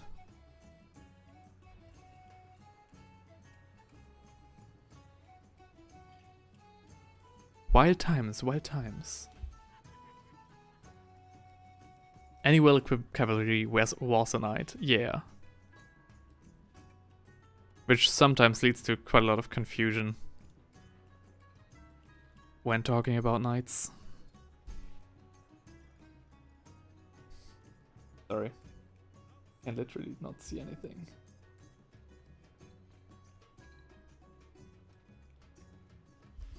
So.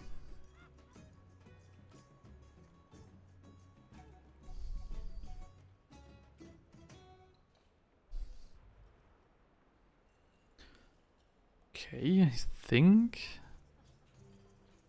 every part of this knight is now, you know, based. But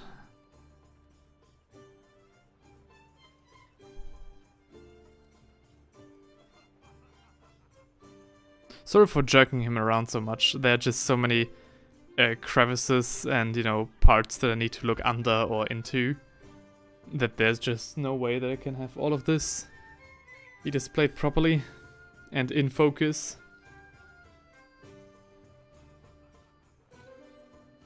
Yes.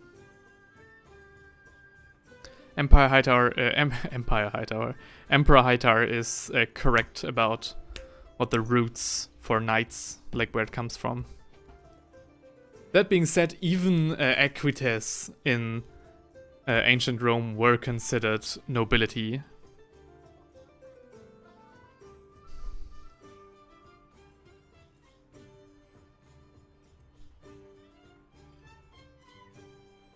Because, you know, who else would have the means to support and feed a horse?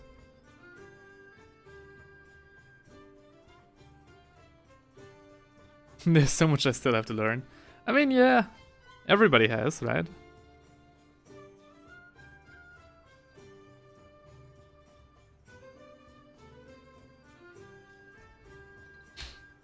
Just important that you keep learning. Keep improving. And in terms of improving, I think that now is a good time for some Nuln oil.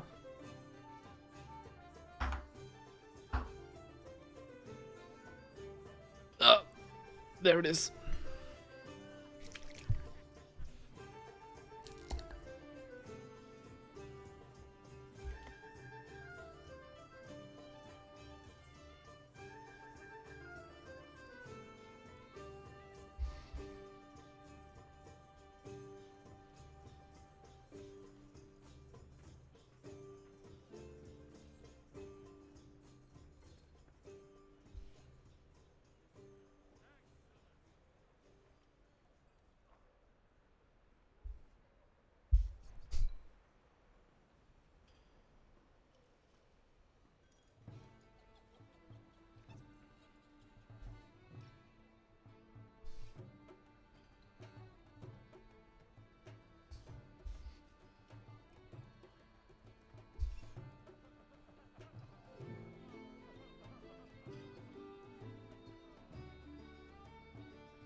Does anybody in the chat know much about the current state of Bretonnian lore?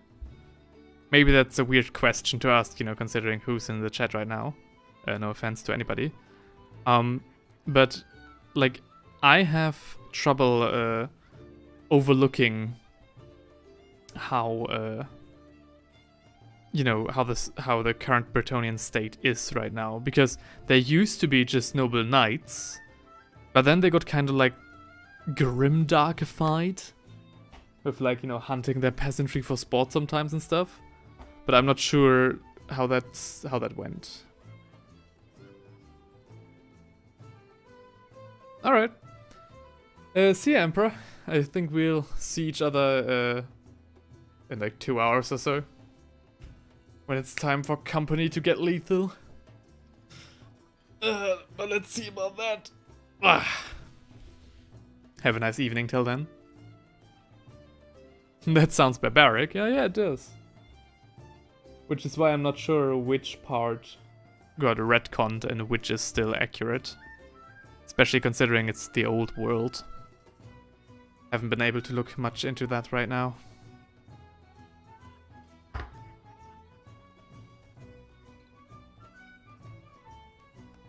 I actually have to leave you again for a hot second. Because I need to clean my nose. Sorry. See you in a minute.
So, sorry about that. My nose just randomly decided to close itself, and it got harder and harder to talk to you guys.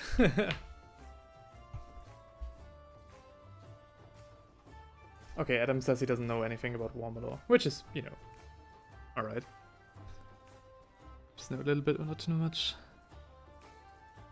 Yeah, so when it comes to 40k lore, I would definitely recommend watching a little bit of Lewitton.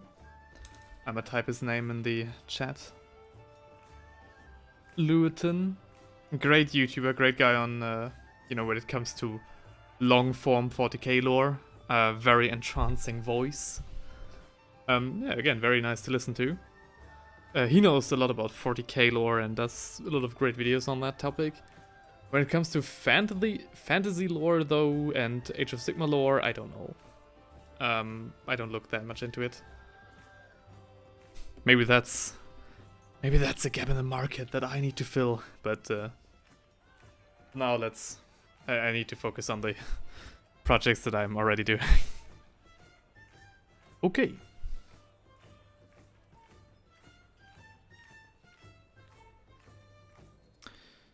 So, let's take a little bit of yellow again.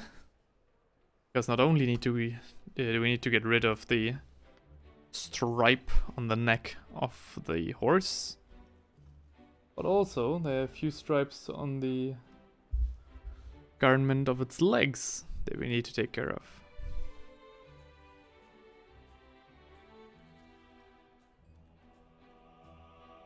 It's so much better to hear what kind of music is playing right now. In the last stream I unfortunately wasn't able to do that, so I had to monitor the music anxiously via my tablet. And of course didn't have anything to listen to myself. Which really was kinda tiring after 2 hours. After 2 hours.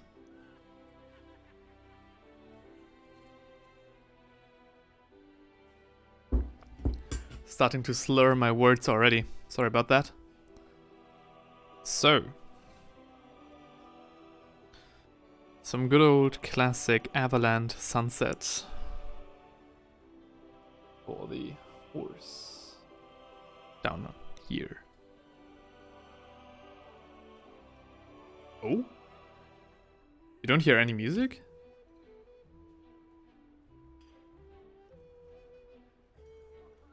Okay, I hear it quite well, but can make it a little bit louder. Don't want to make it too loud, because it otherwise would distract from the stream. Let me have a quick listen. Don't make it too loud, otherwise. I think it's alright, yeah. I'll see after the stream if it was too quiet or too loud. Every time I have a problem with the audio, I don't know. I'm cursed like that. YouTube is nerfing me because they know if the quality was any better, I'd be bigger than XQC. A random miniature painter.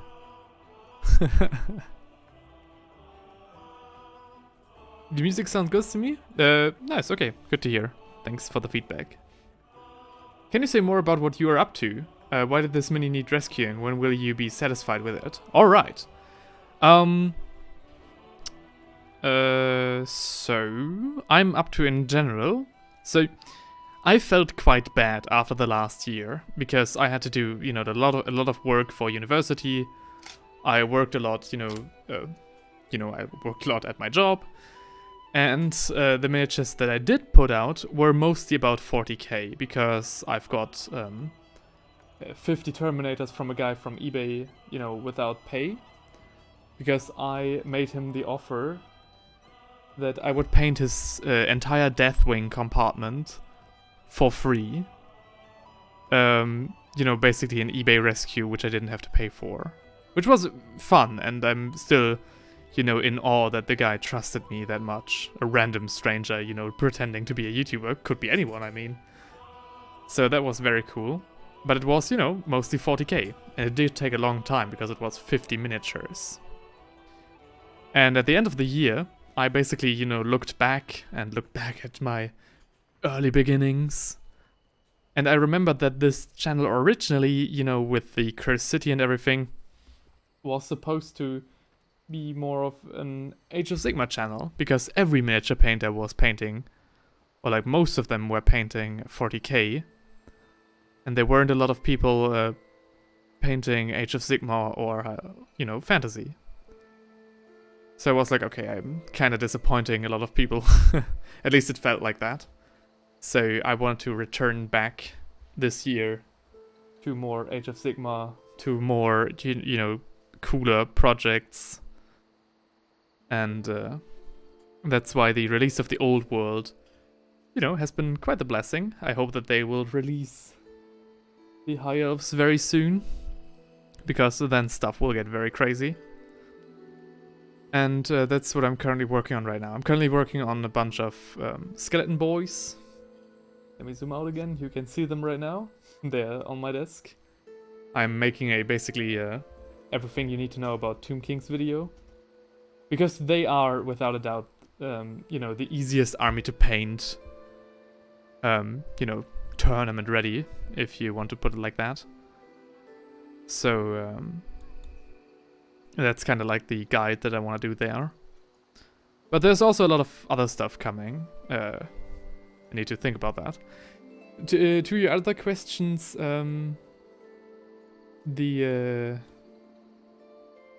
why did this mini need rescuing? Okay. It's kind of hard to show now. But when I, you know, see a miniature that needs rescuing, it mostly means like there's something missing. Either something missing or the quality is not where it could be. For example, with the Terminators that I rescued last year, huge project. They were missing basically everything. Like, I think like, I don't know how much a Terminator costs. I think they cost like $50 for 5 miniatures. And this guy had 50 Terminators, so he spent, you know, 500 euros. And then he painted them basically, you know, white spray primer and just a coat of a Greg's Earthshade, it looked like. And I was like, dude, you can't just, you know, not paint your $500 worth of miniatures with just one wash. And so I was like, hey man, just send them to me, I fixed them up for you. The guy who gave them to me also bought them secondhand, so it wasn't his fault. So that's what I rescued there. When I see these Bretonnian Knights, so Bretonnia is known for, you know, their colorfulness, their embroidery, their intricate designs on every knight, and every knight is unique and stuff like that. And the miniatures that I bought, so here I have a different knight, another one, were looking like basically like this. So, you know, nothing wrong with them. They are technically fully painted, you know, silver armor, 2 different colors on the horse and stuff like that. But it really is like the most bare bones stuff you can do for a knight. There's so much more that we can do here. We basically have just a blank canvas to work with, and that's what I'm trying to do here. You know, try to bring in more contrast, make the miniature look more alive, make the miniature look more interesting, give it some intricate designs. And once all of that is done, yeah, it's yeah, the shield is also, you know, that's also another thing. It's like, you know, not everybody has hours to throw at miniature painting, so of course, you know, some people are just less experienced and, you know, don't get their miniatures the quality they could have. At least, you know, when I did. It's kind of hard to put that because I don't want to, you know, discourage anyone from painting their miniatures. But at the same time, you know, it is what it is. And I just want to fix them up. I want to give them, you know, the most quality, the most love they could possibly get. And, you know, when you compare this miniature to this knight, you know, they have a very... They started out basically the same. The colors and so on were, yeah, the same, and then I fixed them up, I freshened them up. I gave this one more contrast, I painted his armor in non-metallic metal, and you know, nothing too crazy because again, these are just knights errant. So, you know, not Grail Knight kinda embroidery, but you know, cool fleur-de-lis on the back, on both sides of course. And boom, you know, you have a very cool, interesting knight, of course with a little bit of non-metallic metal action as well, which elevates him even more, in my opinion. And there, that's what we are basically aiming to do in these rescue streams. The one you are holding now looks like made a harrowing escape from being a prisoner of ketchup and mustard factory. Yeah, I mean, you know... Usually when I buy miniatures that need rescuing, I usually try to reach out to the seller and ask them for permission to basically, you know, trash talk them, because at the end of the day it kinda is like that. You know, it is critique. And then I basically, you know, some people could argue that I, you know, not make fun of other people's skill, but you know, trash them a bit, which is not what I try to do. You know, everybody should, of course, you know, just have fun with painting. But, you know, sometimes I see miniatures like this and I'm like, okay, you know, there's still some room for improvement. And also sometimes I just rescue miniatures out of spite. Like some people will put their miniatures on eBay, ask for crazy prices and say it's like pro-painted. But you can clearly tell it's all contrast and I'm just like, nah, dude. That's just not it. And in other times, people, again, will put very expensive miniatures that have been, you know, barely painted. And I'm just like, yeah, no, that's also not it. So it can have different reasons. And I think when this miniature has, like, you know, is fully cleaned up, has, like, a nice thing on the back here, has a checkerboard pattern here, so it looks more interesting, and has, you know, the depth of a proper knight, of a proper figurine, I think then we're good. Steinrich steer. One of the hardest things in miniature painting is using a cool color scheme and then someone else goes, ah, that looks like McDonald's, yeah.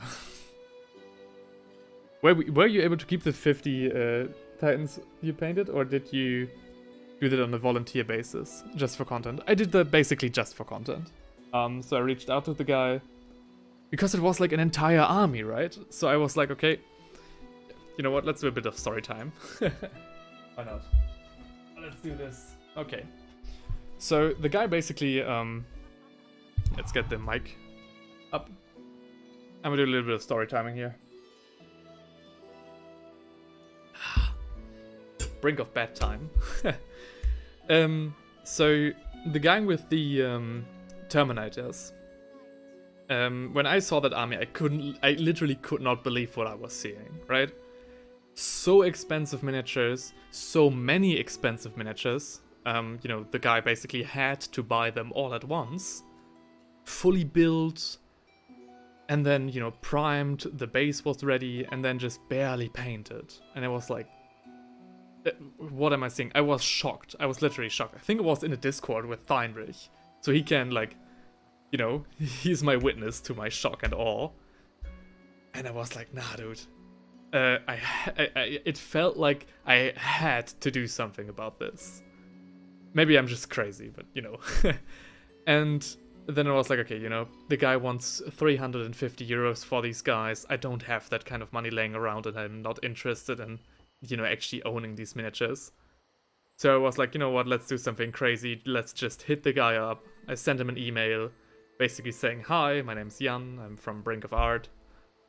I'm a small YouTuber, and I would like to rescue your minis if you're willing to send them to me for free. Which sounds like the most obvious scam in the world, right? And I also told him that. I was like, I know this sounds like a scam. Please just trust me. If you don't, that's alright. I just wanted to shoot my shot. And thank you for the detailed explanation. Oh, my pleasure. I love telling these kind of story. And Dynrich says, then you have to think about, do I go all in the dumb color scheme or do I want to do something more serious? I mean, if you know, fate had it otherwise, you could have been able to show off your goblins, and we'd have a perfect example for this kind of discussion. But anyway, I digress. Where were we? So the Terminators. He actually wrote back to me, I think, the next day. So I asked him, you know, at night, basically, I couldn't sleep, I couldn't, you know, get these pictures out of my head. And then I wrote the email and I was like, okay. And then the next day I was in uni. I got a mail from the guy, basically saying, oh yeah, sure, I'm gonna send them to you. Just send me your information and I'm gonna send the miniatures to you, no charge. And then you can do with them what you think is best. And I was like, hot damn, what? Okay. Like, I did not see this coming, right? These are at least, you know, as I said, 500 euros worth of Terminators. Just send them to a random stranger.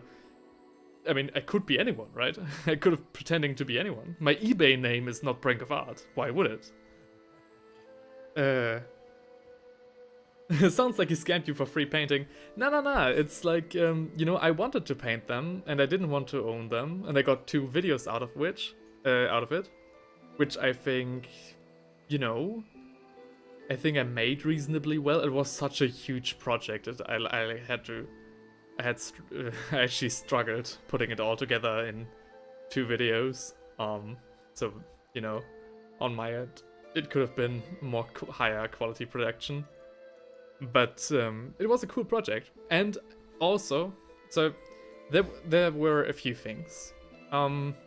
As I, you know, talked with the guy as the miniatures were there, and I, you know, kept updating him on the progress, and, you know, made a community post about it to show the guy, hey, this is real, I am indeed the YouTuber, I'm not scamming you. He told me that he actually had an accident, I think.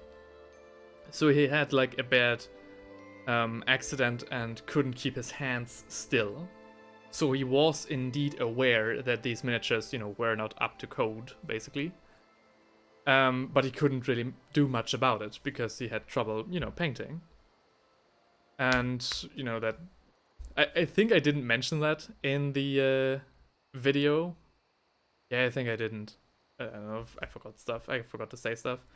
But, so, you know, that was another aspect for me where I thought, okay, and now I have to go all in because this guy, you know, just literally has been dealt a bad hand. I would just want him to have fun with his army. If he would have sold it on eBay for like 1,000 euros now that they're painted, I would have been, yeah, okay, now I'm kind of being doxxed right here. I'm kind of being, you know, pulled over the table. But, you know, I didn't. He kept them, and he couldn't wait to have them and use them against his pals. And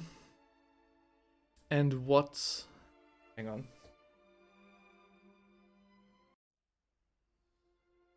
Oh.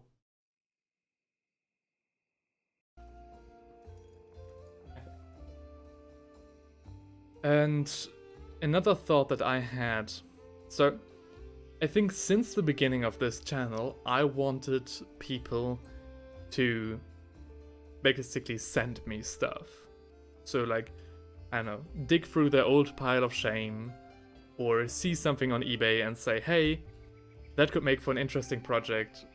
Are you willing to paint it? And I was like, okay, you know, of course I'm a very small channel, so, you know, the chance of people actually doing that is, of course, small with the people that actually follow me and stuff. But then again, you know, how do I get people to trust me with their miniatures? How do I get people to, you know, trust in the fact that I won't scam them? And, you know, seeing those Terminators, I thought like, oh, well, what better opportunity to showcase A, my skill, and B, my trust, you know, that I am a trustable person, than this project. And so that was another idea. So there have been, you know, I definitely got something out of that. You could argue I got scammed for free painting, but yeah, I offered it, and it was a fun project. Even though, you know, painting 55 Terminators gets repetitive after a while, let me tell you that. But, you know, I still think about it and I think, yeah, considering all the circumstances, I think it was a very successful project. I don't know. I hope it could clear some things up. And I also learned that I'd really rather just paint something for free if it makes for a cool video than paint something and get paid for it. Like, of course, you know, I had some ungrateful customers in the past, but you'd be surprised what I would paint. If it makes fun, if it's fun and makes for a good video.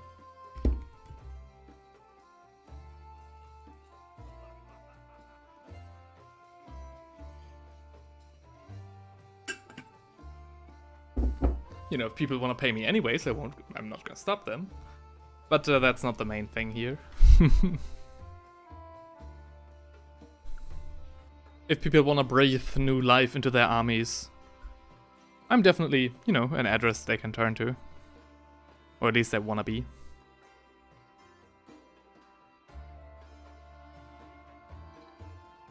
And with that, I can already disclose that there's most likely an army of Bretonnians waiting to be shipped to me for exactly that reason.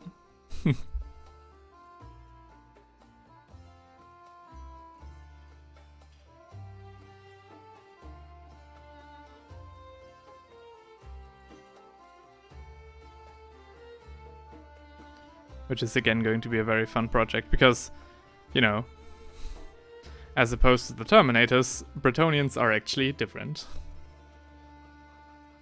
I understand. Yeah, good. Good thing that I could make myself clear.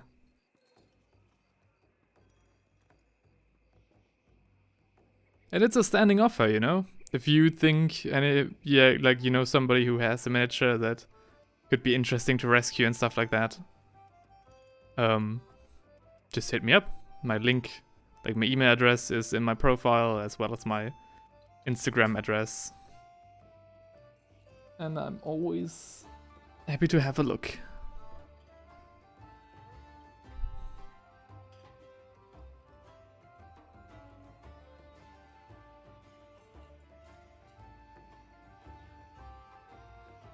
So, yeah, this part is going to need a second coat. It sounds like you helped a guy who couldn't do his own painting due to an injury. Very charitable. But it also looks like you developed a track record of people trust you to paint their stuff. Yeah, that's exactly what I wanted to do. I mean, the charitable aspect, you know, I didn't know that the guy had an injury, that was just, you know, kind of, I guess, nice for me to know that the person really just, like, couldn't do anything about it. If that's the right word. I don't mean it in a mean way or, like, I don't know. I think I'm digging myself a hole here. And yeah, I think the track record of people that can trust me with miniatures, especially if they don't know me, that was really important to me.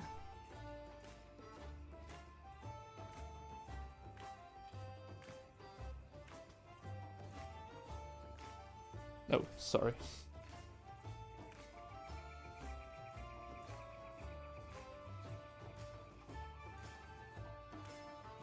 And now, with the stripes on the lower side of this horse taken care of, I think we should get our very fine detail brush out and start working on the checkerboard.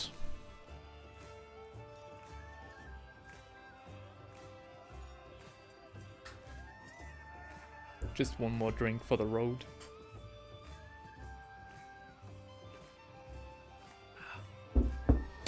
It's water. It's water with Holunder.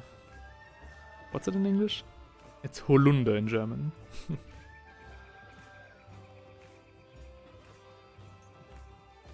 Okay. Find a nice position. Zoom in. And there we go.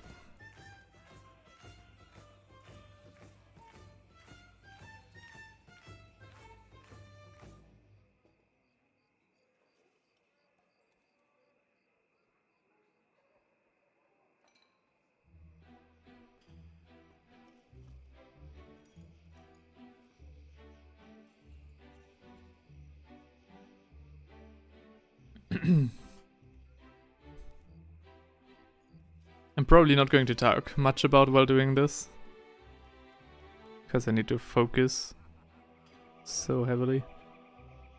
Not messing up.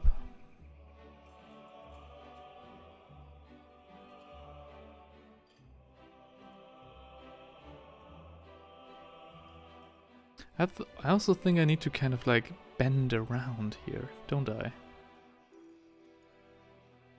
No, I need to do that there. Okay.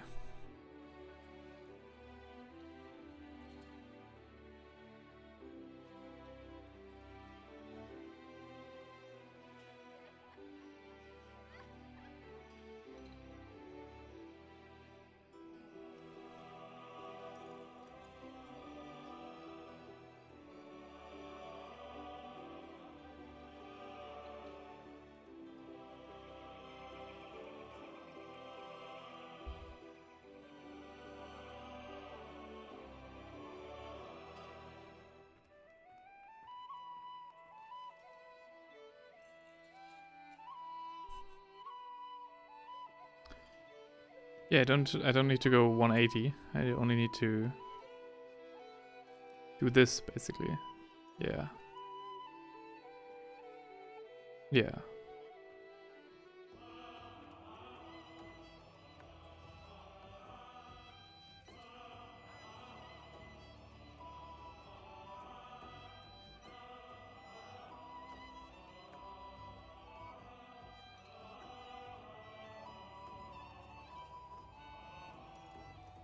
Does this make sense? Yeah, I think so.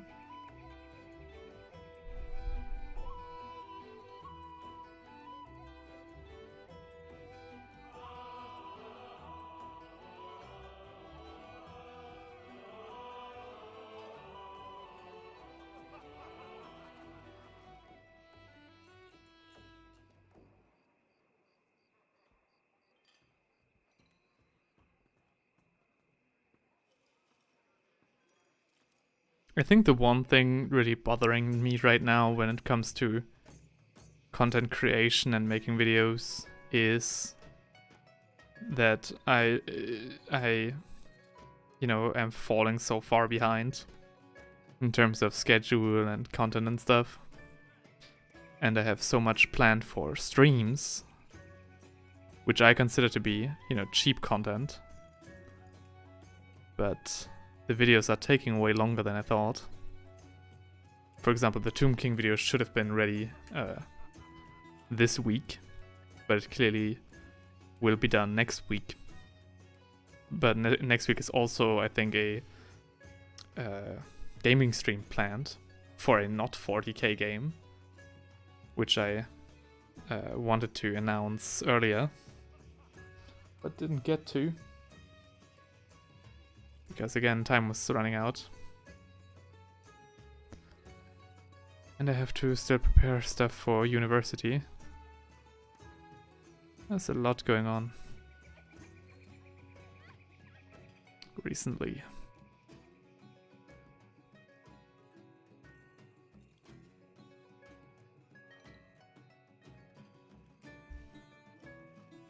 Okay, now let's line up these guys.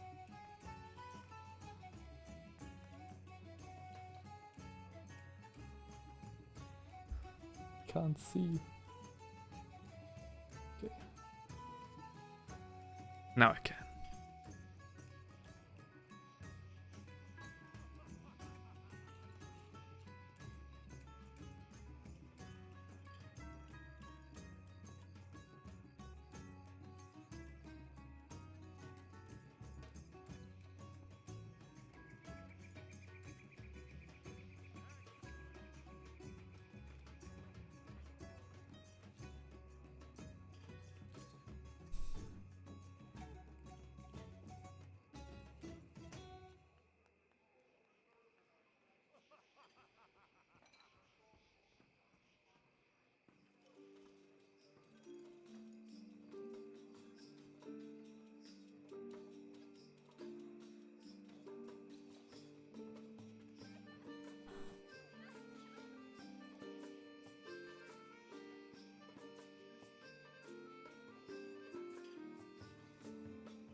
This side feels a lot more logical than the other one.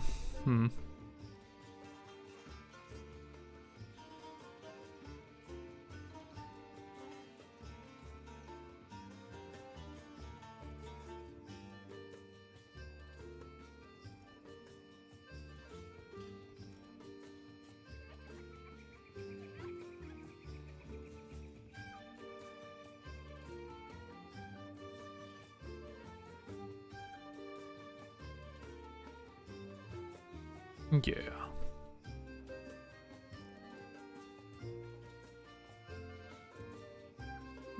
Yeah. I definitely do have a favorite side. Yeah. Well then.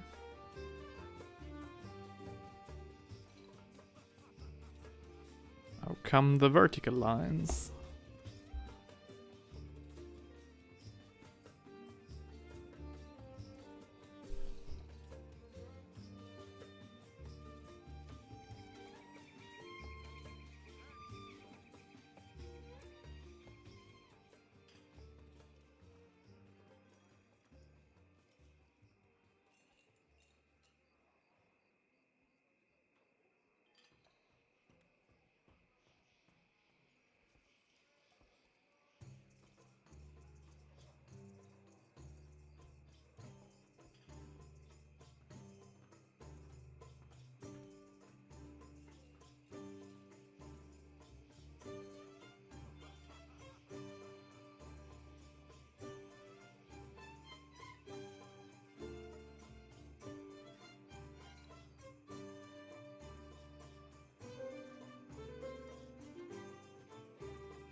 Maybe I should...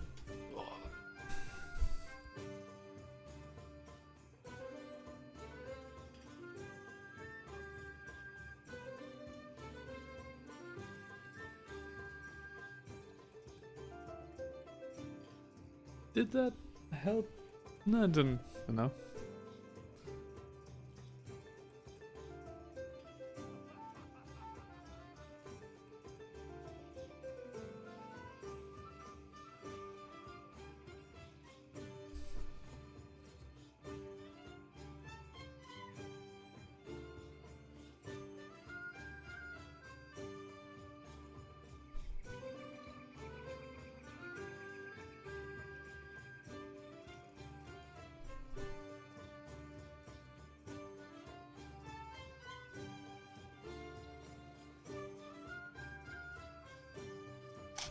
Hey!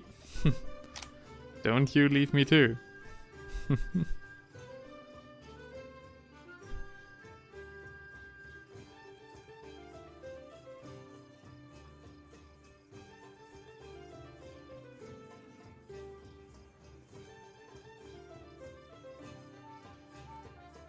It's coming together.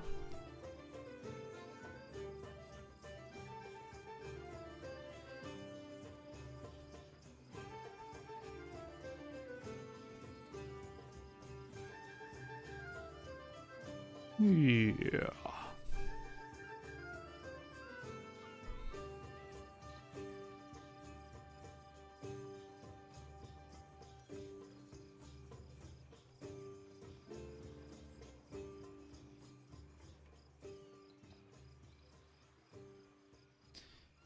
So, now the other side. Oops, sorry.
Okay, I made a mistake, no.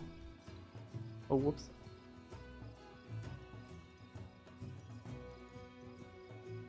It isn't lining up. At least not up there.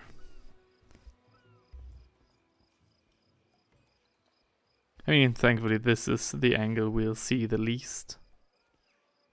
So...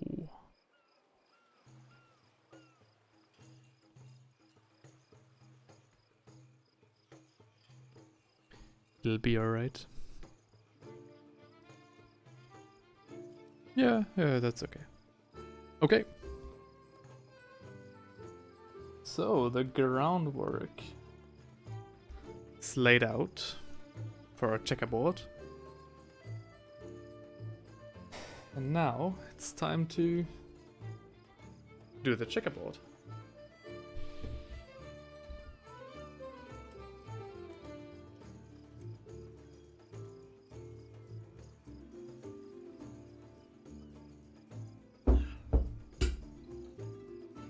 I'm gonna start with the ones on the crest. Ooh. Also gonna be some big squares. Maybe I should... Nah. Yeah, okay. They're going to be a little bit big, but that's okay.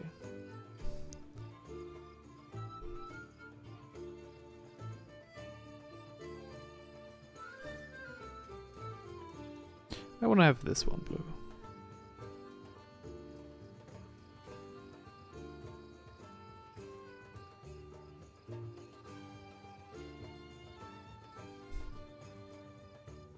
And from now on, it's basically just a question of filling in.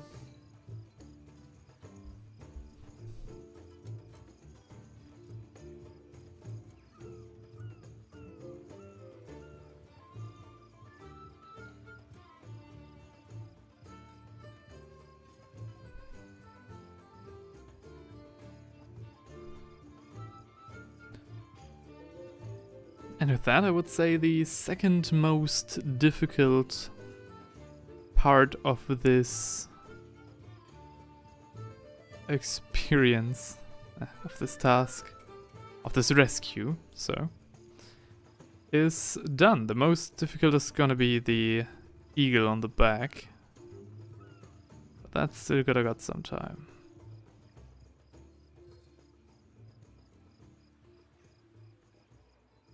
I think we're coming close to the 2-hour mark, aren't we? To the 3-hour mark? Okay, 2.5, okay.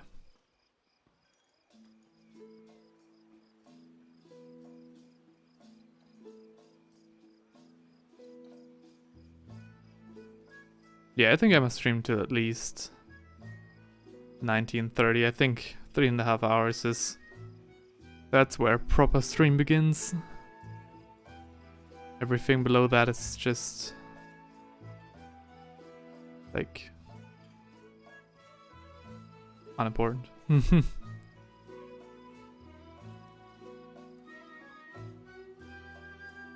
yeah. Of course, making a mistake would be really dumb.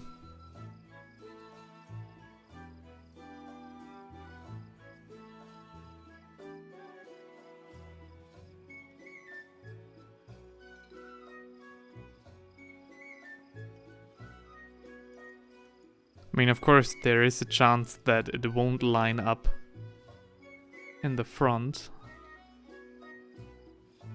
But again, I think we could cheese our way out of that if that's the case.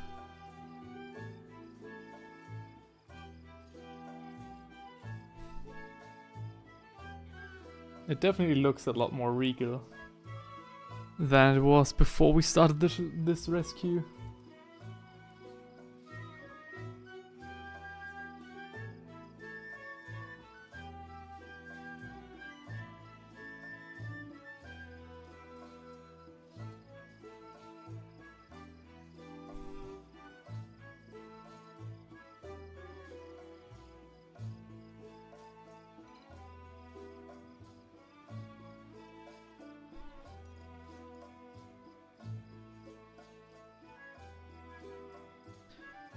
Okay. Now, the next thing that I want to do here, once we're done with the checkerboard, is... I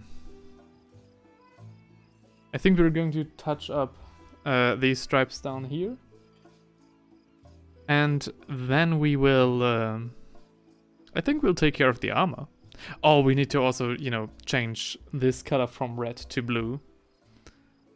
Usually I'm all for, you know, a third accent color, but not today.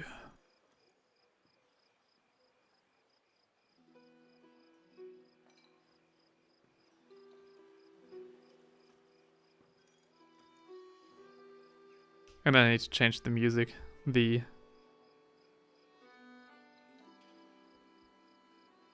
What are they called? The insects are chirping already. I don't know the name of the insects. Not the English version. Okay, hang on. Let me take care of the music real quick.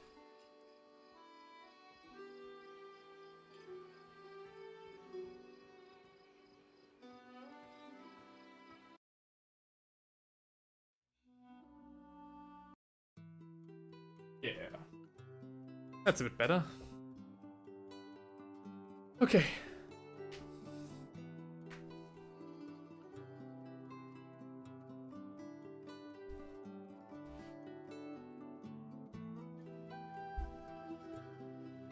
I wanted to get so much more done today. But unfortunately, we started late. Because, well, I hoped that Heinrich wouldn't come. It's not his fault that we started late. Because when I was, you know, preparing my flat, you know, making it passable to visitors, my vacuum cleaner broke. I had to disassemble the whole thing and repair it. Thankfully, successfully. Why am I talking about this? Sorry. For anybody interested in knowing, I am currently aspiring to learn proper 2 and 3D animation. It thankfully is a course that we can take in university, so I'm actually making progress. And the reasoning behind that is because I want to get a DMCA from GW for making animated content with their IP, which is still insane that they have this in their company policy.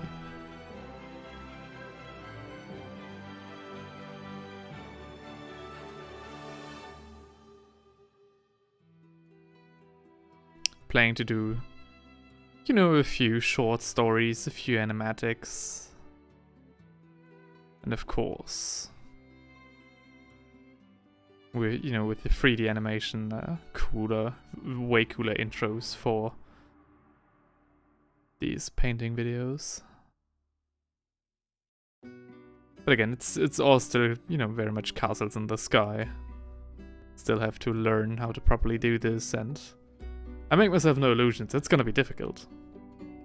But it's definitely gonna be very, very useful.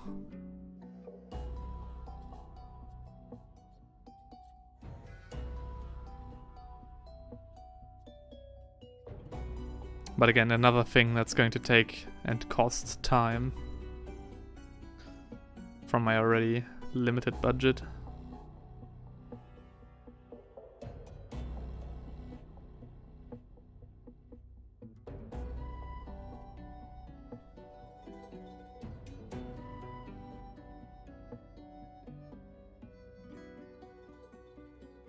Is this all still working out? I think so, yeah, okay.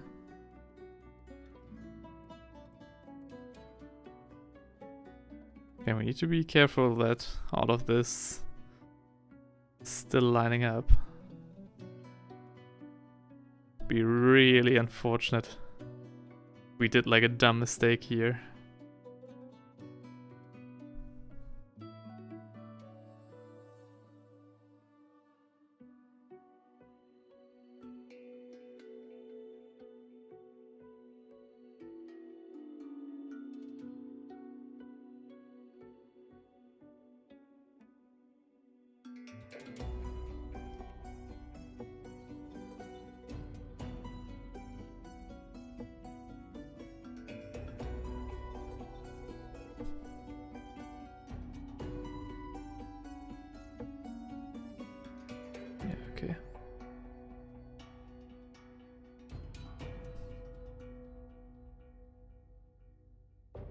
Checkerboards are just so neat. They're not that difficult to pull off, and they enhance the look of every miniature. Definitely a very useful thing to learn. Highly recommend you guys try it out for yourself as well.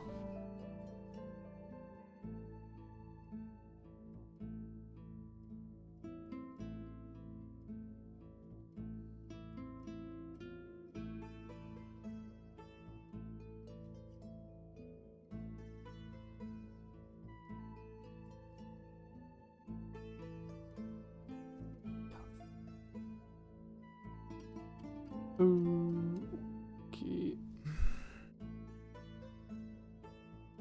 It still makes sense. Let's go. It lines up. It lines up with the front. I knew it. I'm the greatest miniature painter alive. Pure luck.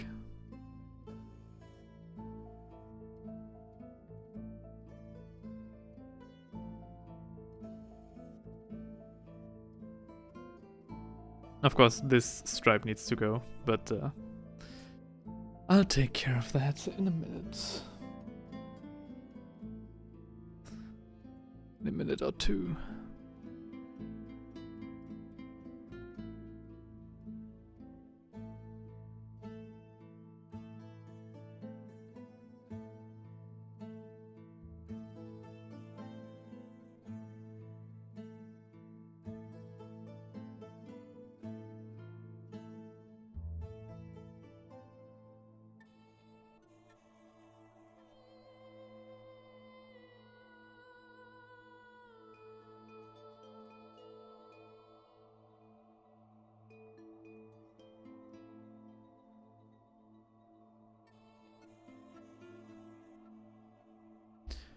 Okay. Ja. Ja. Oh, oh, oh. We're missing two. Up here. Unacceptable.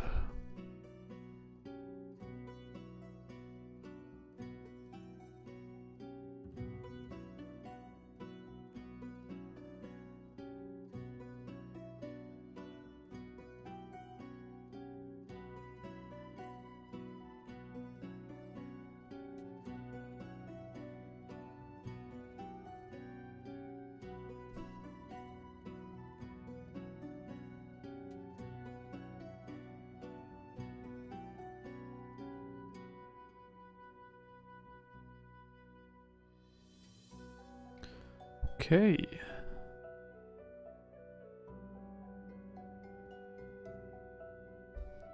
There's another one.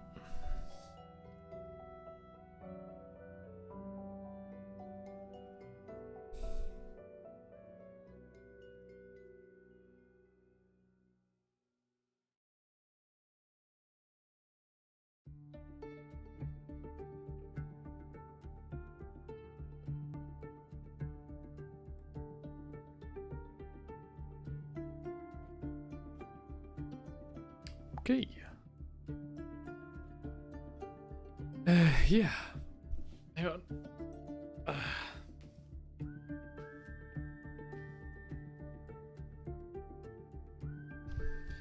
So, now we're gonna take some yellow, take care of those stripes down there, and the stripe in the middle of the front of the head of the horse, the face plate. Some good old Avalanche Sunset.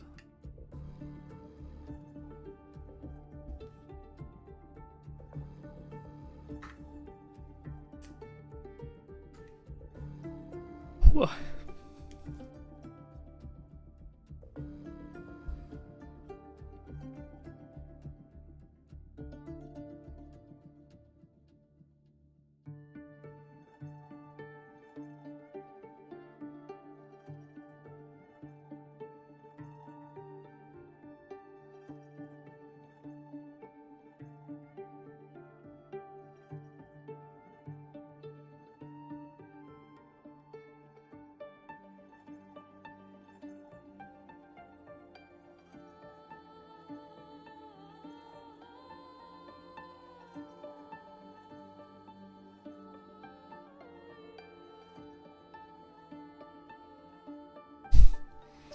My PC is falling down behind me.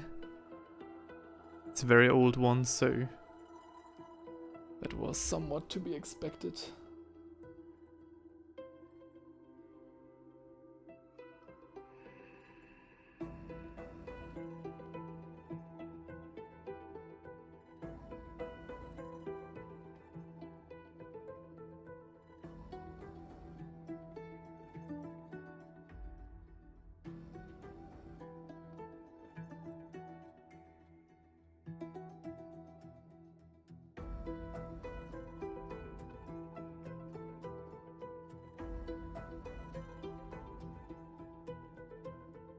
Okay.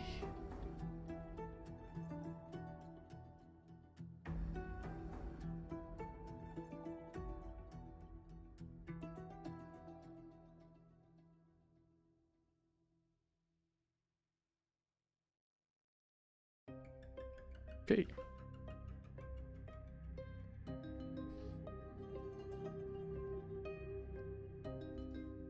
Yeah, so I do think there's a difference. I think we got quite far.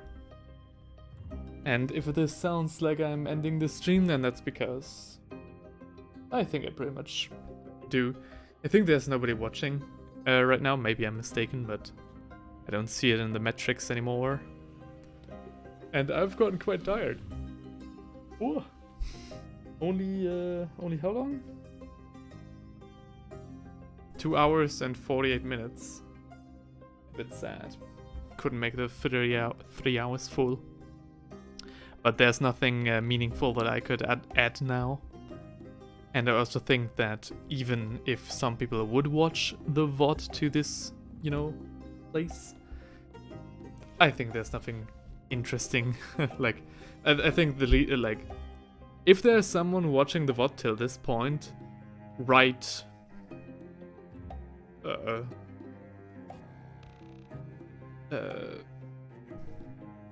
should you write? What code word? Write rescue stream down in the comments. And if I see a comment saying rescue stream with 4 exclamation marks, I don't know.